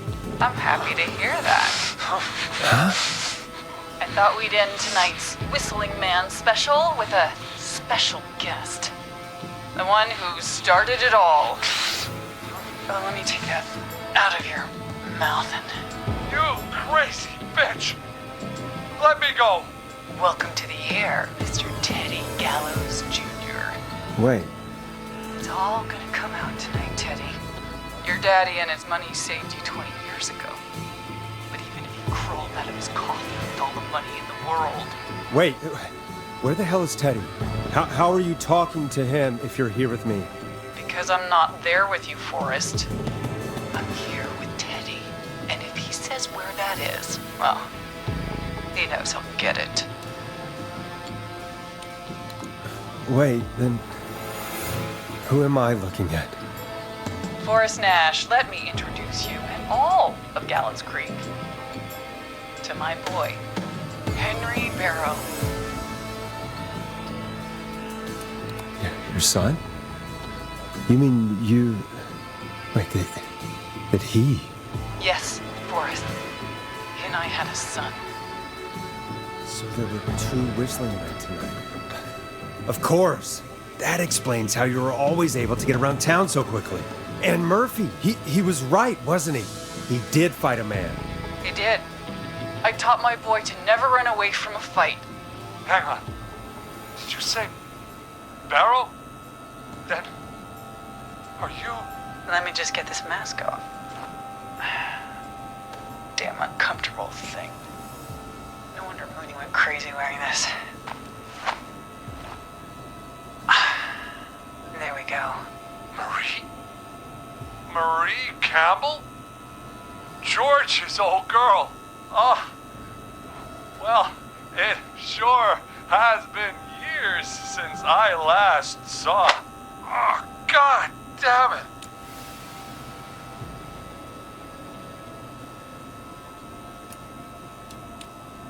Marie Campbell? So, not Dawn, huh? No, not Dawn. What are you going to... Everyone's gonna know now what Teddy did. He killed George that night. This night. 20 years ago. Listen to me. You... You're gonna talk when I talk to you. And not a moment before. Meanwhile, Forrest, I'm gonna give you the chance to talk. You're gonna help me reveal what really happened to George all those years ago.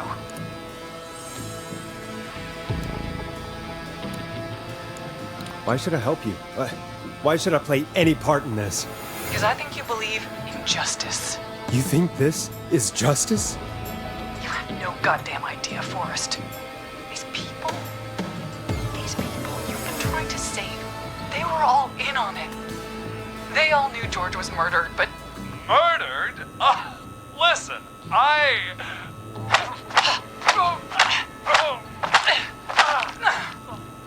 I said you speak when you're spoken to. Now, I know you've done some good work tonight, piecing together what happened to George 20 years ago, and that's why I want you to interview us. Are you serious? You want me to interview you? Am I serious? After everything tonight, you really have to ask me if I'm serious. Do a good job.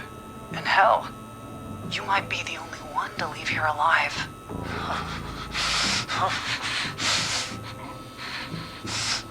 I need to drag this out. If I can buy Leslie time to get back to Gallows Creek, and if I can find out where Marie is, then this can end. Teddy, we'll start with you. Just, talk me through what happened that night. How did it start? How would I know? It was 20 years ago.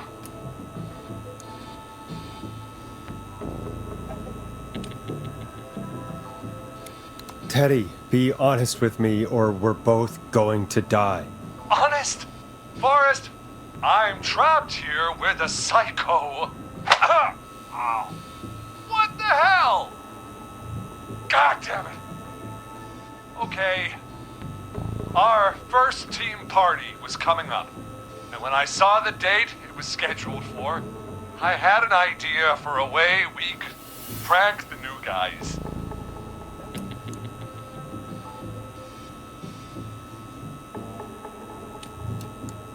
I understand that kids in Gallows Creek know tonight as Whistling Night. I'm guessing that's what you mean? Well, we didn't have a name for it then. It was just the night that Mooney went missing. But Whistling Night is what they'd call it later. Wait. You mean this was the first Whistling Night? Keep talking, Teddy. We went up near Whistling Point. God, who was there?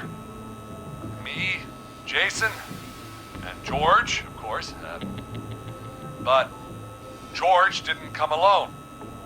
He brought Marie.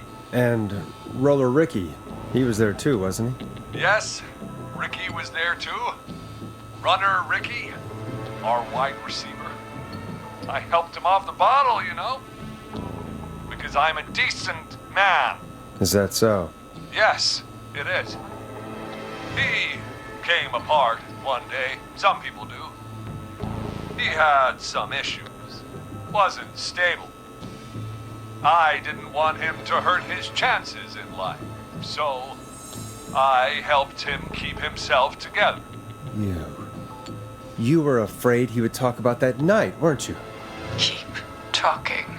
About midway through the night, we put the prank into action. We looked up at the trees and saw Jason there. Bloody, like he'd just been stabbed. And the Whistling Man. Everyone ran, screaming. George and I and Ricky, we got left behind. But Ricky was in on it too. I know he was. He and Teddy were as close as anybody. Teddy must have told him the plan.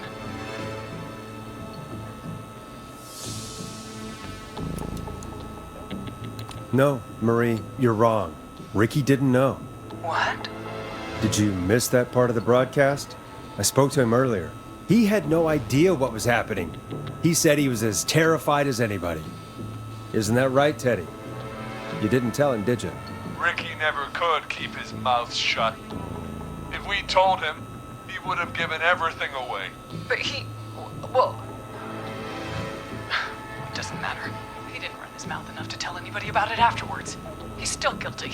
It was just a stupid prank.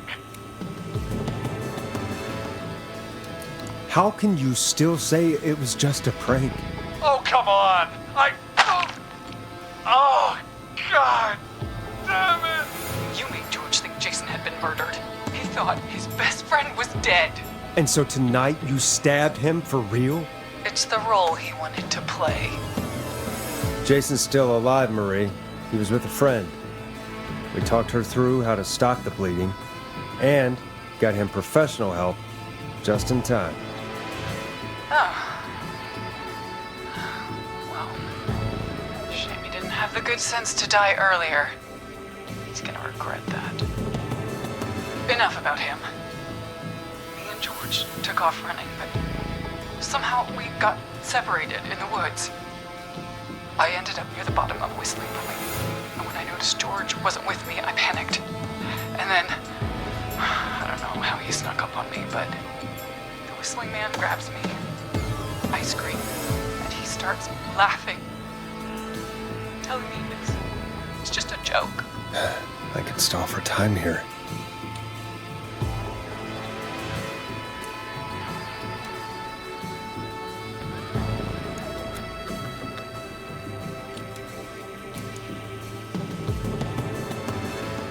Who was it, Marie? Who was the Whistling Man? I suddenly recognized it was Chuck. Chuck Brody was the Whistling Man, laughing away. But then he stops, and he's looking up at the top of Whistling Point. What was he looking at? Teddy, what happened next? Nothing. I mean, it was just Teddy! George fell off Whistling Point.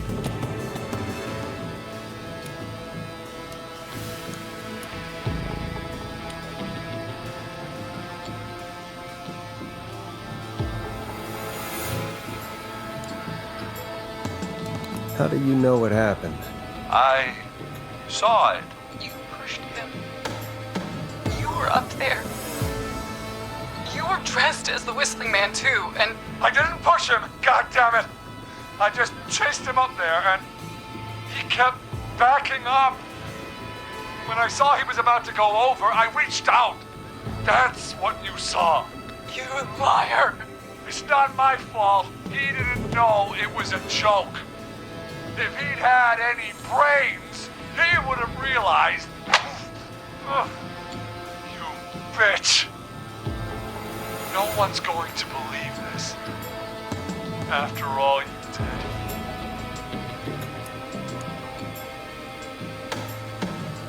If she's lying, why the cover-up? My future was at stake, Nash. You know what it's like. People like us are bred for bigger things. I'm going to be the mayor of this town, Forrest. And then governor. And then, who knows? What happened that night was tragic. It should never have happened. But it was a mistake. It was just a stupid joke gone wrong. So my father sent Clive out to clean it up. Why should a blip ruin my future? George was a blip? He wasn't a blip, Marie. His father covered it up from there. I searched for George's body all night, but Sandra found him the next morning while out jazz running. she found him in the river, but she lied about that to protect Teddy. She said something about her rent going up, unless she... Teddy, did your father own Sandra Sharp's dance studio? It's Gallows Creek, not Sharp Creek.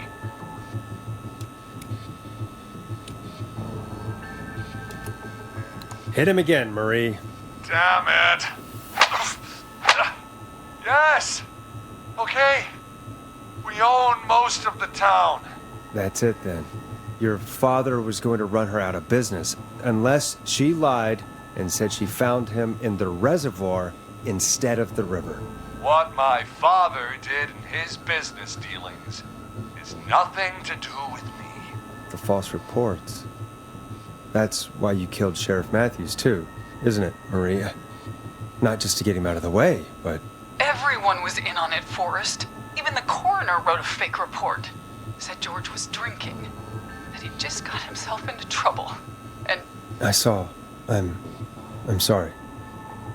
For all it's worth, Virginia didn't have much of a choice. She had a sick sister whose treatment she couldn't afford.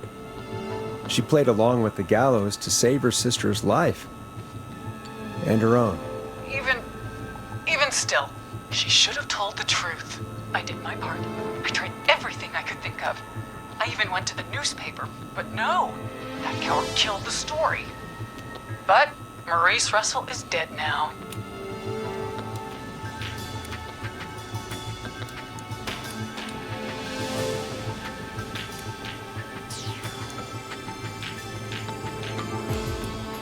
You've been through hell, Marie. I'm sorry. You've got no idea. Never should have started. He shouldn't have pushed my George off a cliff. He should have been punished. But he's coming to a stop. At least for now. Here, where George and I first met, before he joined your football team, was right after he shot the winning throw. Wait a sec.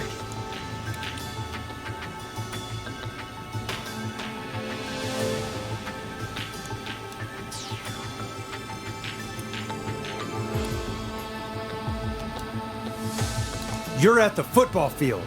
Jesus Christ! Forrest, you idiot! We're in the gym at Gallows Creek High! I told you not to do that. Wait! He's dead too now, isn't he? He is. Anyway, I think that about wraps up the interview with Teddy. So... Marie? Where? Oh my god. Peggy! Teddy! so long since I've seen your face. I worried you wouldn't come. And here I was, thinking you'd forgot me. I'd never forget my own sister. Will someone please explain to me what's happening? Wanna explain, Peggy? Earlier, while you were speaking to Jason, I got a call. Do you remember? Well, it was from Dawn. She said that my sister Marie was there that night George died, and that I should come to the gym for a reunion. And when you walked in, you found out. That my sister is the Whistling Man. Good to see you too, Peggy. Why didn't you tell me any of this? She said that it was my last chance to see my sister.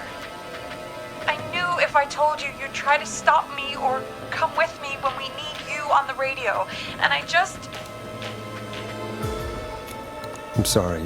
This has to be a lot for you. What happened to you, Marie? You just disappeared one day. Disappeared? I was thrown out, Peggy. I begged Mom and Dad to do something about what happened that night, but did they care? No, they told me to stay quiet. They only cared when they learned I'd been with George. And Marie, I'm so sorry. I never knew. it's not your fault. Really, it's Mom and Dad I should be seeing right now. But since they're dead and gone, well, I'll have to settle for the next best thing.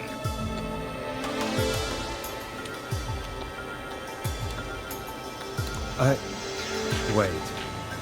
Is that why you went after that kid in the maze? Eugene Stein? Because his parents? That's right.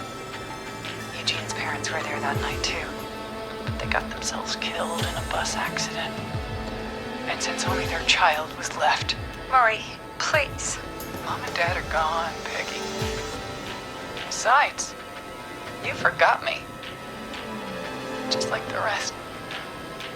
You forgot. Is there any way I could prove Peggy didn't forget Marie?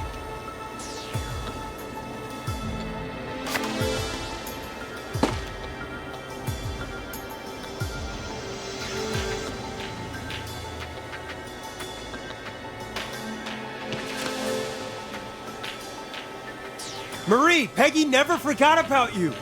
Keep your mouth shut. She kept a card from you. She kept it here on her desk. What card? The card you made me for my 8th birthday. What does it say then? Happy birthday, Peg. Now you're great and 8. Love, M.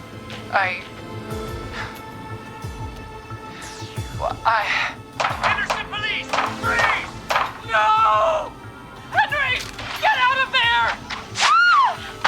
Peggy! We have 1 wounded, 1 dead, and we're in pursuit of the suspect. Henderson police! Freeze! Forrest! Leslie, how's Peggy? She's been cut pretty bad, but we're here now. I'll be okay. God, Marie! Hey, Zara! I need you to look after Peggy. She needs help. Now, we got here just in the nick of time. Where's Marie? She bolted right as we got here. The police are right on her heels. It won't be long now. It's over, Forrest.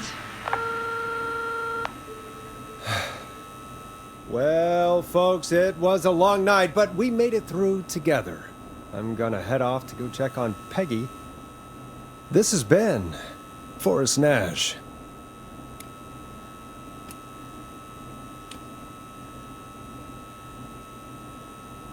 Good night, and good morning.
top of Whistling Point.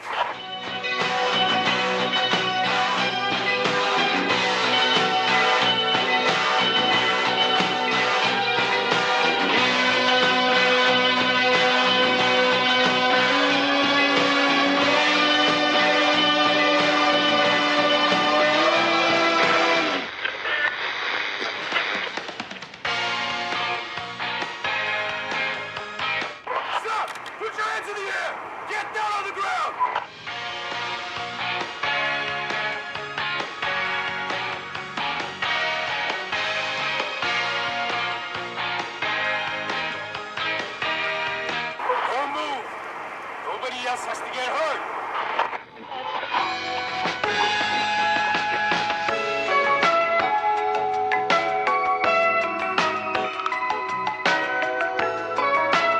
No, stop! Suspect has jumped.